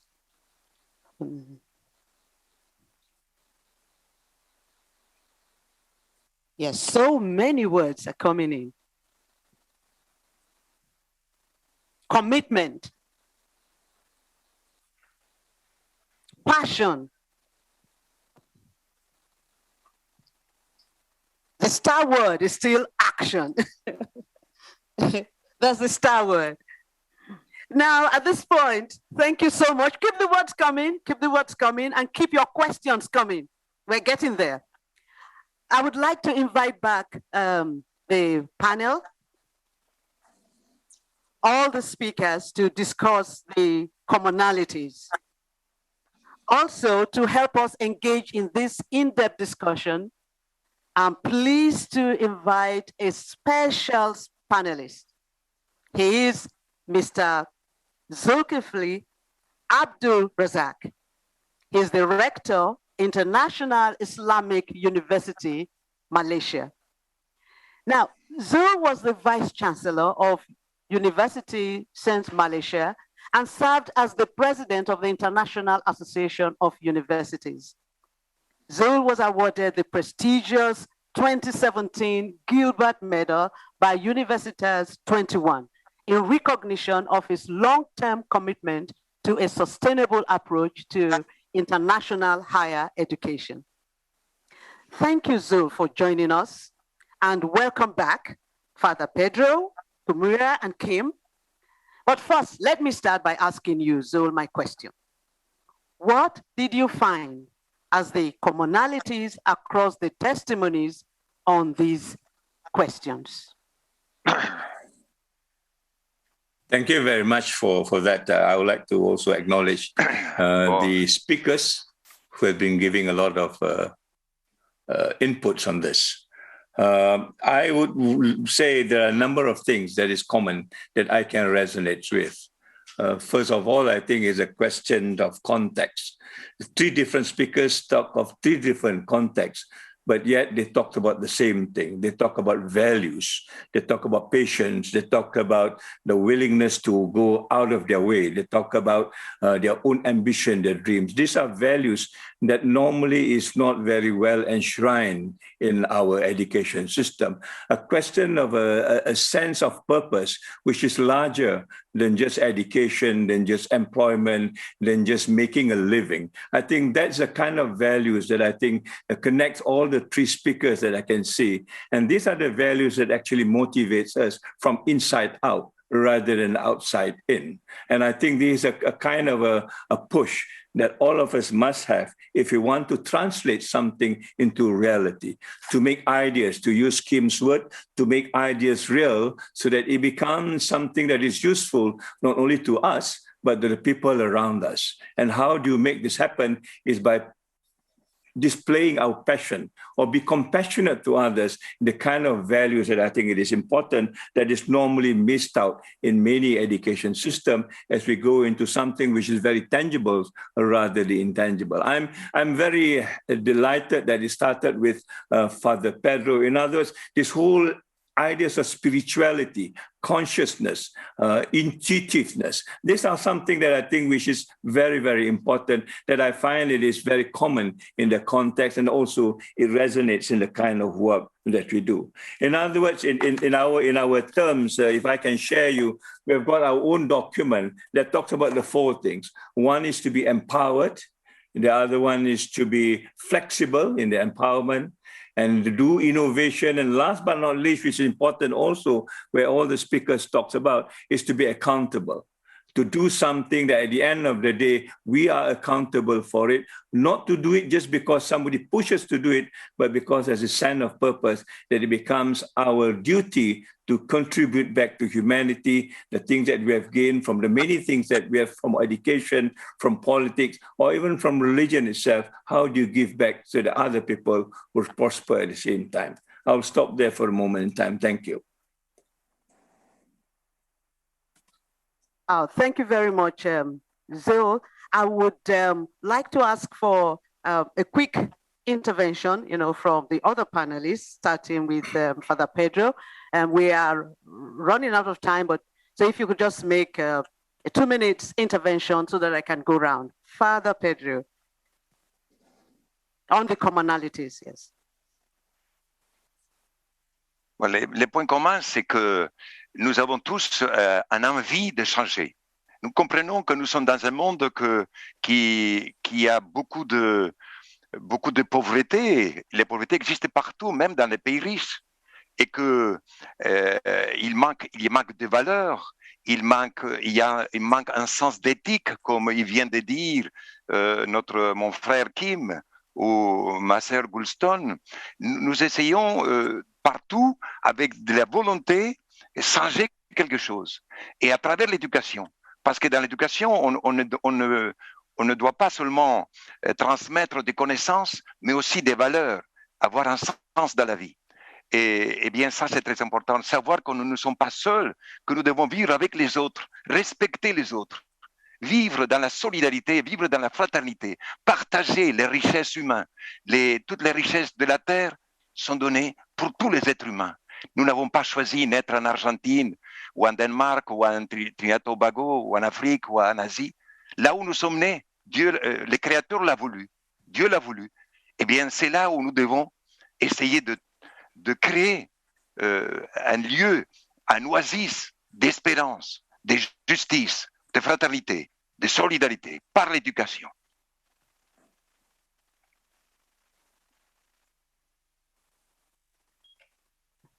Okay.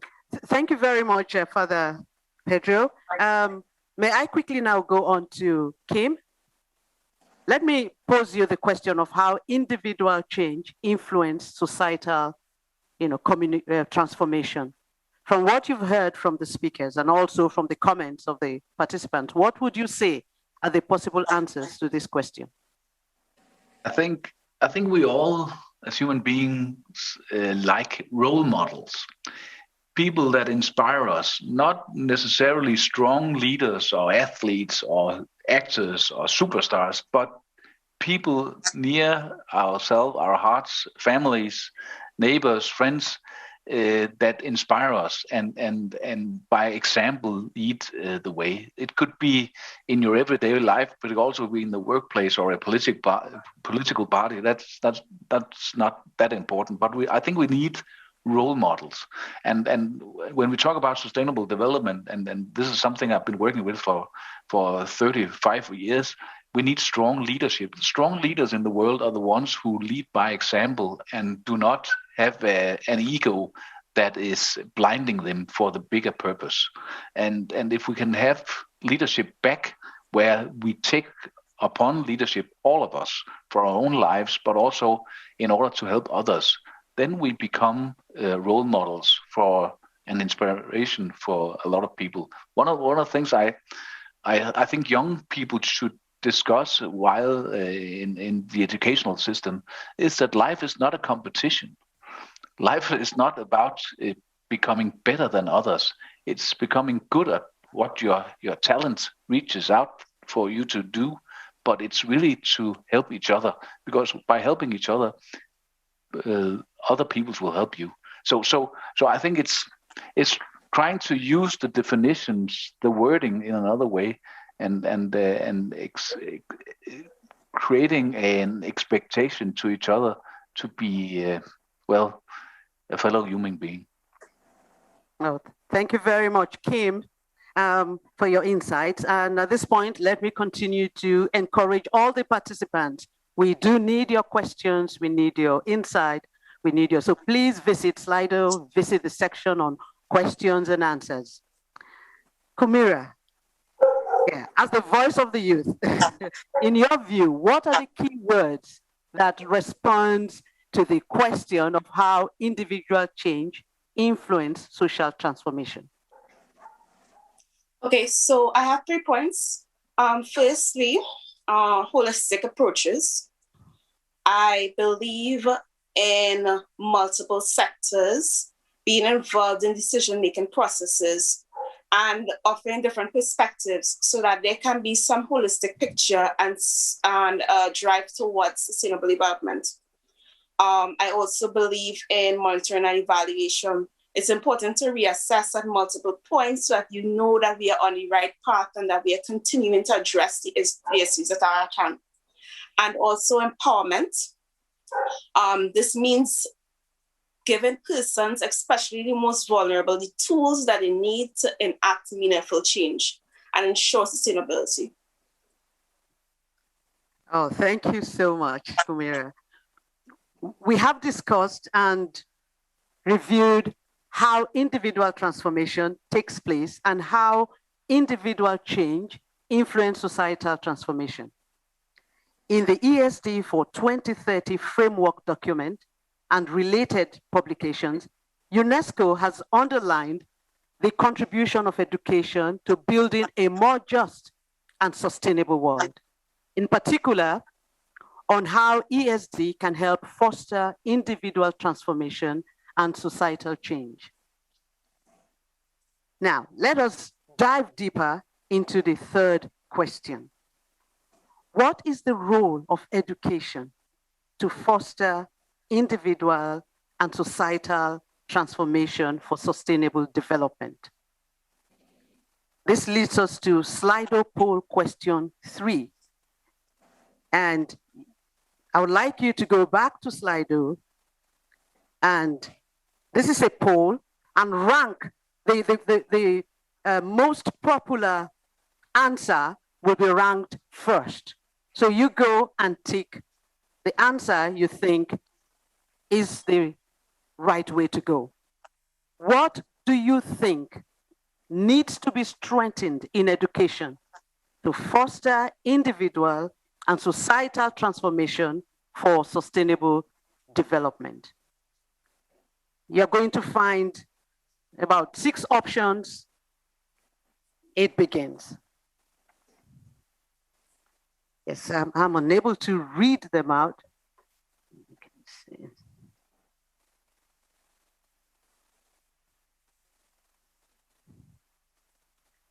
All right, learning about facts and issues on sustainable development looks to be very popular. Yes, keep it going.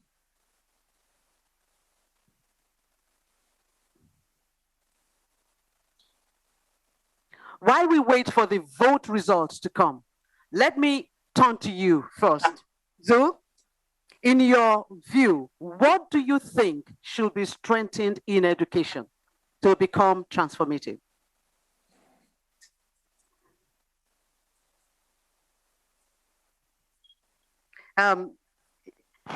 If you can unmute yourself.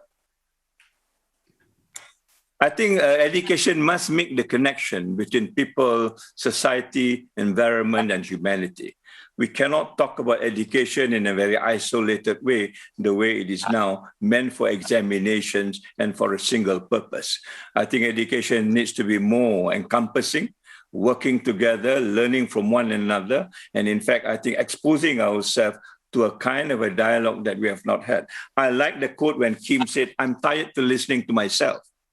Oftentimes we talk just about ourselves, not knowing what others are all about. Ubuntu is a fantastic word. We have the same word in Malaysia called sejahtera, that we want to know what others are thinking so that we can move in unison, that we can also tackle other problems around the world as such. And that's what education is to me, as far as sustainable development is concerned. Thank you very much, Sil. We now have responses from many participants. And the results show strengthening teachers' skill and competencies in contextualizing curriculum, reinforcement. Oh, okay, now that's in French now. So the highest vote went to strengthening teacher skill. And I think yesterday's session, there was a lot of hammering on this subject, that the skills and competencies of teachers need to be strengthened. Then secondly, it's exposure to other realities related to sustainability. Then the third one is exposure to issues on sustainability. And the fourth one, provision of guides for action, sustainability issues in schools. Then the fifth one, learning about facts and issues on sustainability. Wow, this is interesting. What are your thoughts and reactions to the feedback from participants? Father Pedro, what do you think about the feedback that is coming in?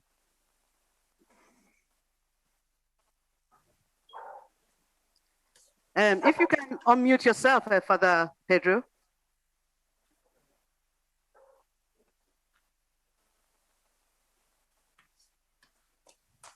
Alors oui, oui, vous savez, je pense que sur un sujet aussi vaste que l'éducation, il y en a autant d'idées et de souhaits que des habitants sur Terre. Et parce que nous avons tous quelque chose à dire. Nous avons tous des richesses. Et je pense que tout ce qui vient de dire, c'est bien. Et que nous devons toujours insister sur les valeurs qu'on a dit tout à l'heure et la vérité. Et réveiller la conscience dans nos enfants et nos jeunes, conscience de savoir qu'ils ont un devoir et un droit et un devoir face aux autres. Et que aussi, il faut inviter constamment nos jeunes, nos enfants à dialoguer avec tout ce qui nous entoure. Et aussi réveiller un sens critique, et bien sûr nous évaluer, comme il a disait ma sœur de Trinidad et Tobago, nous évaluer constamment pour savoir si nous sommes dans le bon chemin.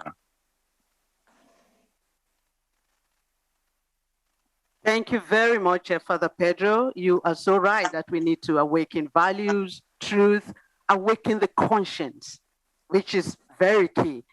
I would like to bring up one of the questions, to Kumira. How can the voices of the younger generation be integrated into the transformation process? The voices of how can it be integrated? Because this is an issue that is coming up, from our participants. Okay, so firstly, persons have to be aware of what they're passionate about.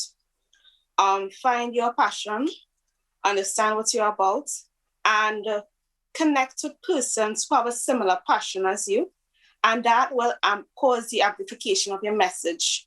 So when you do that, and make sure that you have persons to support and proper evidence-based structures to support your point. So I think having a seat at the decision-making table, you must always demand your seat at the decision-making table, because at the end of the day, sustainable development affects us the most as young persons. So we should have our part to play and amplify our voices. Oh, thank you very much. And Mr. Zul, would you like to comment on the responses that we received? Well, I think the session has been very enlightening.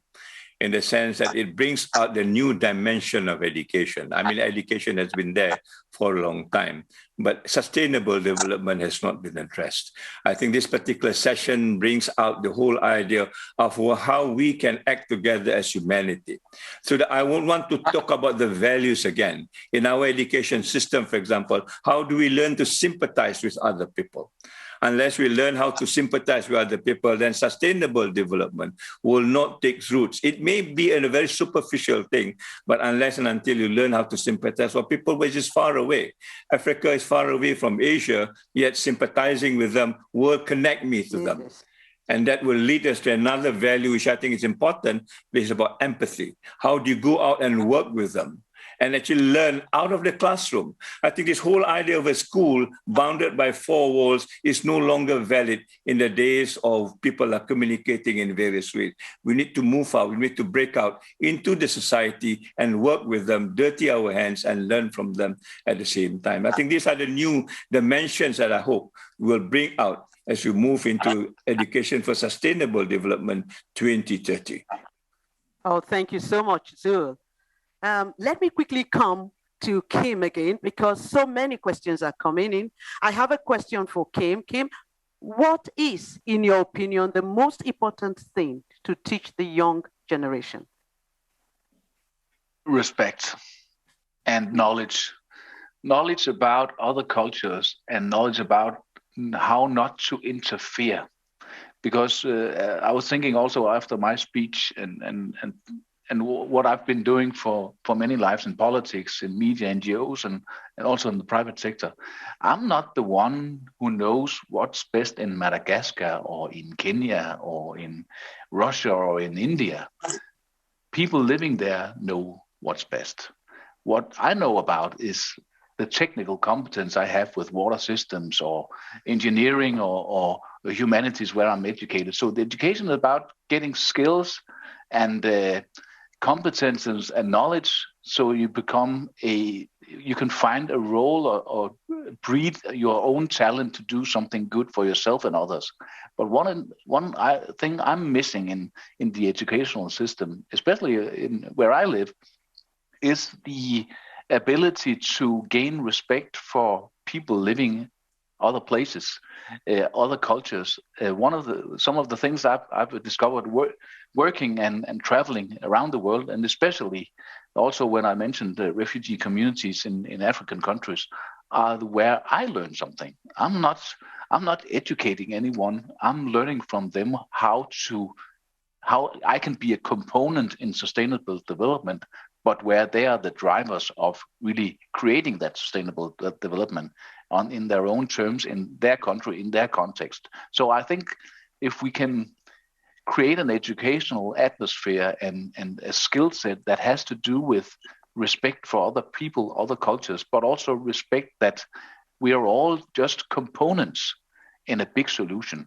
then I think something new could happen. And when I'm seeing also the polls about sustainable development and skills within sustainable development in the educational systems, it's what our young people should learn is to take on responsibility and use their talent that can create a better planet for all of us.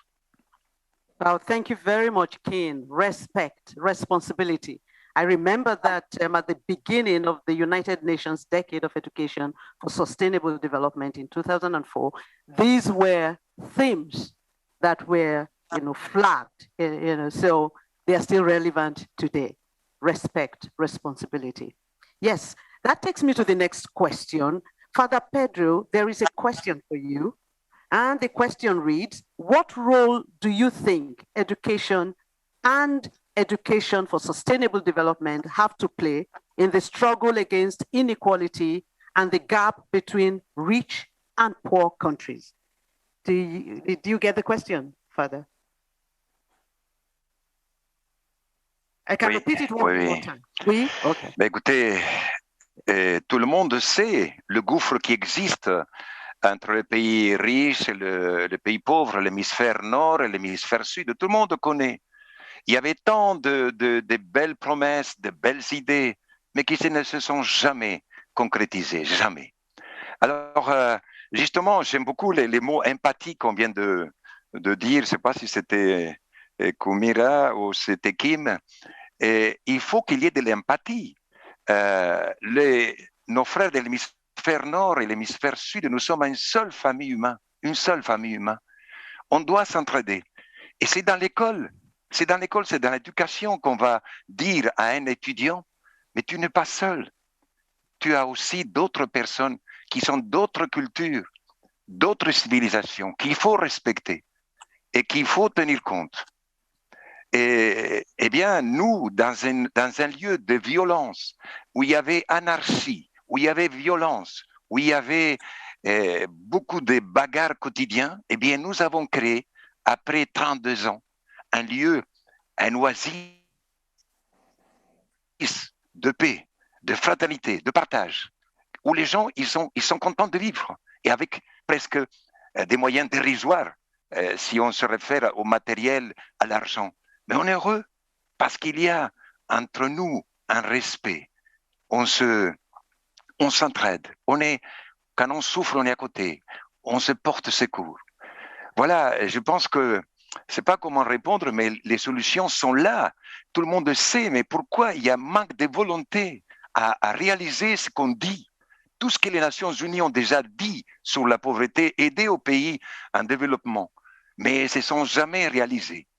Alors, moi, je pense que dans l'éducation, on peut à la base dire à l'enfant, en Asie, en Afrique, en Amérique latine, en Amérique du Nord, en Europe, en Australie, que nous sommes tous égaux, tous frères, tous sœurs, que nous faisons tous partie d'une seule planète, Terre.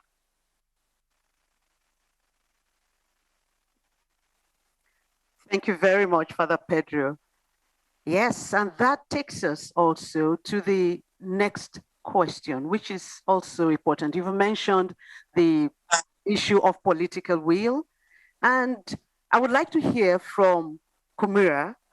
You know, we have a question here that what were the greatest opposition that you faced in making transformation, and how did you overcome it? Because it would be nice to share this, because there are many young people listening to us. There are difficulties on the way. How did you overcome it? What were they, and how did you overcome it? Okay, thank you. One of the biggest challenge that young persons face right now, well, myself personally as well, is that we are stuck in this formal education path. And as soon as we leave the formal education system, we have no experience in terms of making real change happen on the ground. And that is what society thinks of us in terms of how can we contribute to meaningful change in decision making. And it is important to not only understand how you can play your part, but do your research to move away from the traditional forms of education, move away from traditional mechanisms, and learn from the different experiences, understand the different perspectives, know where persons are coming from, and build your path, like create your path that week. So that's my suggestion. Oh, thank you very much. And let me quickly go to Zul. We have so many questions. Let's see how many we can take. Let me quickly go to Zul. This question is on climate change. It says, what is the best way to deal with climate skeptics that want to continue with business as usual, spreading disinformation and fake news? The first thing I think we need to understand about climate change is we are the one that is responsible for the climate crisis. It is a human problem. It is an anthropogenic problem. In other words, we are the source of the problem, and therefore we need to fix ourselves in a way that we get things right as far as our interaction with the environment and also the planet Earth as large. So I think this is the point that I think we all miss. We keep on talking about policies, politics, which is outside us, when the problem is within us. That we are not able to understand what the microcosm of a human person is all about, that is reflected by the microcosm outside. Until and unless we learn how to live a balanced life, we will not be able to solve the problem of climate change because our life remains imbalanced. I'll give you a very simple example. Now, under the pandemic, people are talking we are not allowed to go shopping. We hope that will bring down whatever change that has been happening. But yet, the habits is the same. People do shopping now online. They still do the irresponsible consumption, but they are doing it in a different way. They are not changing their habits. The delivery is different, but the habit is still the same. And I think we need to fix that. In other words, once we talk about climate change, we need to change our lifestyle altogether. The rich needs to come down to a level where we may use the word, how do you now flatten the curve? That expenditure will be the same throughout. Not the rich having, 8% in the world control 60% of the economy, and the rest are not having anything. So I think these are kind of issues that we need to talk about. How do we manage this as an individual so that overall we will get the same impact throughout the world? Yeah, thank you very much, Zil. Now, there is this interesting question we got that I asked Kumura. Now that I see that we still have a bit of time, not much, but I would like to know the perspective of Father Pedro and Kim. What were the greatest opposition that you faced in making transformation, and how did you overcome them? If you can briefly just tell us something, what were the greatest opposition? Was it so easy? What was it? Father, let me start with you, Father Pedro. Vous savez, l'habitude, c'est une deuxième nature. Quelqu'un qui a vécu dans l'extrême pauvreté des dizaines d'années, il pense que c'est son sort, c'est son destin de vivre ainsi. Et ensuite, il faut le convaincre qu'une autre vie est possible, mais avec beaucoup de patience, comme il disait le grand-père de Kim, avec beaucoup de patience et beaucoup d'amour qu'il sent que vous vous intéressez à lui, que vous l'aimez, que vous le respectez. Et ensuite, beaucoup d'indifférence. Les gens sont devenus assez différents parce que la vie est dure. Et cette dureté de la vie a rendu les gens insensibles à la souffrance des autres. Et tout cela s'enchaîne avec un désespoir. Et bien, nous avons dû lutter contre tous ces obstacles. Hein. Mais des obstacles, il y en a partout. Il n'y a aucun chemin dans notre vie humaine où il n'y a pas d'obstacles, où il n'y a pas de difficultés. Ça existe et ça fait partie de la vie. Mais justement, ensemble, on peut se donner la force. Ensemble, le modèle d'un autre, l'inspiration de quelqu'un, de mon frère, de l'autre bout du monde, m'inspire à faire quelque chose dans mon pays, dans ma famille, dans mon village. Voilà, à Madagascar, on dit « Adin fienen », ça veut dire un proverbe. La vie, c'est un combat. Et vraiment, la vie est un vrai combat. Mais on va gagner.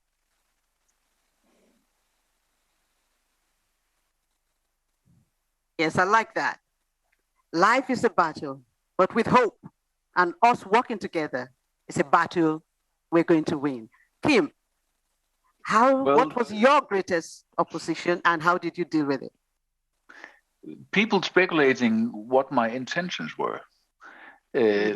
So be frank and tell why are you passionate about something? Why are you so committed to be involved in change or development? Be frank and very open, but also open-minded to other perspectives. One of the things what I've seen the best results by is when we use inclusion, where people are included in some of the solutions. Because as I told you earlier, I don't think I'm special, and I do not have the solution to everything. But maybe I have some ideas, and combined with people's ideas elsewhere, maybe we could come up with the right solutions. So the usual global political positions where some might have an idea that coming from the rich north, I want to save the world. I cannot do that, but I can maybe help someone do it. And maybe I can support with knowledge, also financial, but also with insights that can assist others in constructing their lives and their societies into be more inclusive, just like I've been experiencing ever since I was a small boy. So it's including other people's hearts and minds in the solutions. Then you come up with the best one. Wow, thank you. Thank you, Kim. There's this question for all of you, and it reads, individual change is enhanced when they find support and inspiration in networks. For example, Sustainable Teachers Network. How can the state facilitate these networks? Maybe another way of putting it is, how can the state facilitate working together? Just like Father Pedro said. Kumira, let me start with you. Okay, so it's about creating these spaces where persons have the opportunity to come around the same table, engage. So, for example, persons who speak different languages, just facilitate that process of interpretation. Persons who have different cultures, facilitate them to interact and engage with each other so that they can sufficiently communicate and make the change that they want to see. Yeah, thank you. Zul?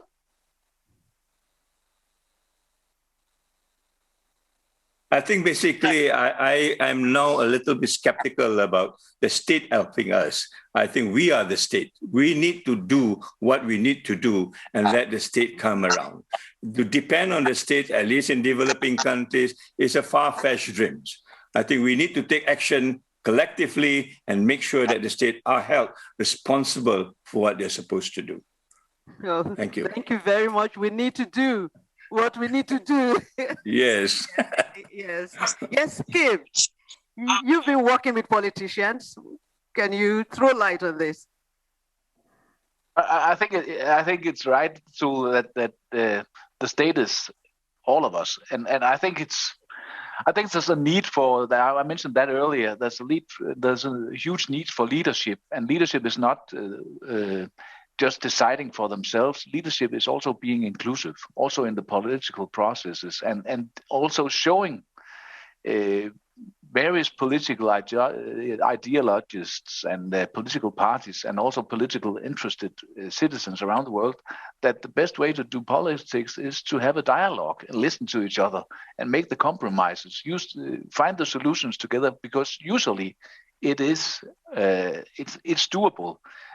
Because sometimes, also because I've been in politics, sometimes we have a tendency that when we look at politics, it's a battle about who gets the most power and who's to blame and who's right. I think sometimes we urge for people or politicians to come together and find the solution. I listened earlier today at this conference, representatives from all nations telling how much they support the sustainable development, the SDGs and ESG. Everyone is supportive. But how come the world is still not peaceful? So it's not about making the right speeches at the right events. It's about making solutions come to life in everyday life, in each country, in each village, in each small province. So I think the politicians in the future will be measured on the results and the solutions and the progress they make, and not how loud they sound. We just experienced that, over there. And finally, there's quietness and stability again. I think people need that. Oh, thank you very much. Yes, ESD 2030 is right about that. It's about solutions and actions and results. We want to see them. Father Pedro, so how can the state encourage, facilitate this togetherness you talked about? Mais l'État a le rôle principal parce qu'il est élu du peuple. Quand ce sont des élus du peuple. Mais quand l'État ne le fait pas, alors les citoyens le peuple prend ses responsabilités. Et c'est là qu'ils sont nés les ONG et tous les mouvements de solidarité. Il faut que nos politiciens s'aperçoivent que s'ils sont élus, c'est pour que ce pouvoir qu'on les a donné, c'est seulement pour servir. Et qu'un pouvoir, c'est égal service. Mais malheureusement, quelquefois, nous prenons le pouvoir comme un honneur ou nous enrichir personnellement. Et ça, c'est une maladie qui est présente dans tout le monde, hein, dans tout le monde. Mais il faut que dans l'école, dans l'éducation, on puisse dire à nos enfants, à nos jeunes, que si un jour tu auras une responsabilité dans la société, dans ton pays, essaye de servir à ton peuple. Essaye d'être un bon citoyen. Essaye d'être juste, d'être vrai et de servir à l'humanité. So government must listen to Father Pedro. Power is about service. Yes, there is this question. Let me go. And I think I would like all of you to have a say to the next question. But please, if you could just take 1 minute so that I can take maybe 2 more questions. And this one has to do with indigenous communities. It says indigenous communities often have their own knowledge of sustainability. How can they be given a platform to share their knowledge on ESG? 1 minute, please. Maybe we go, let's start with Zul. Yes. Okay. How can indigenous communities? I would like to start off with the definition of sustainable development. Right now, we talk about sustainable development in terms of what the future, what the present is, and how the future will not be compromised. I'm always asking what happened to the past. The past is where the indigenous knowledge and the indigenous wisdoms are. Most of the indigenous community around the world have been sustainable. They have been living a lifestyle that they are advocating and they are committed to. And I thought, therefore, now we need to look back at what has been happening in the past as a kind of a role model, if you want to, so that we understand what sustainable development is all about within its context. It's not something imported from somewhere or a report made by somewhere else. We need to find the context, and the context is within the indigenous community, indigenous values, and indigenous wisdom. Thank you very much, Zul. I am so sorry. I have to round up now. So, I mean, it's been such an exciting time. And I'd like to thank you very much, Father Pedro, Kumira, Kim, Zul. Thank you so much for your excellent insights and very frank discussions. And thank you to all our participants out there, all around the world, who have actively participated in this session. We're sorry we're not able to go through your questions, but they are very relevant. As education for sustainable development for 2030 framework states, ESD is action in action, is basically citizenship in action. You and I in action. It evokes the lifelong learning perspective taking place not only at school, but also outside school environment. You've heard about grandfathers and their children, you know, and so on. So in this effort, I hope this session has been a meaningful discussion to identify ways that education can contribute to the transformation of individuals and societies. There are 4 words I would like to leave with you. The first one is mindset, which is connected to values. Then the second one is willingness, the willingness to effect change. The third one is the ability to effect the change, the competence, the education. And the last one is the continuous monitoring of that change to effect a better tomorrow. All these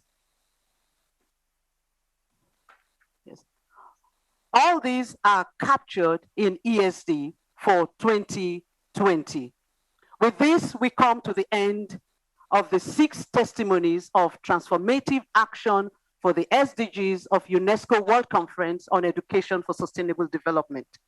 The question we sought to answer was, how does societal change for sustainable development happen? You have seen how it happened in the lives of our panelists. I share with you one picture that tells it all.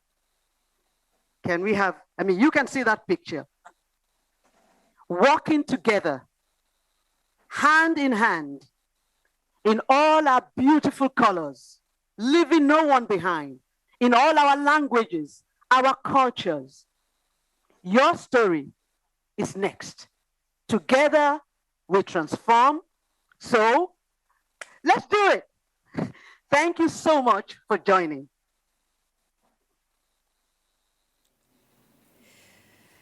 And thank you, Ms. Ogbuigwe, for those inspiring words and for expertly moderating that plenary session. We're about to head into a break, but before we do, I have a few points I want to bring up for you. First and foremost, I've mentioned this already, our Education for SDGs Marketplace. This is the virtual exhibition booth, hall rather, that you can visit with various booths. We have stakeholders and initiatives from around the world showcasing their work. There are live sessions, opportunities to interact as well. So do check that out if you haven't had the time to do so yet. Also, when we return in about an hour's time, we will go right into 5 concurrent sessions that will drill down into how education can bring about transformative change in sustainable development. Now, those concurrent sessions will go through the course of the afternoon and into the early evening. So that means we will not conclude the day here together on the main stage, but rather in those concurrent sessions. So we do hope that you enjoy them.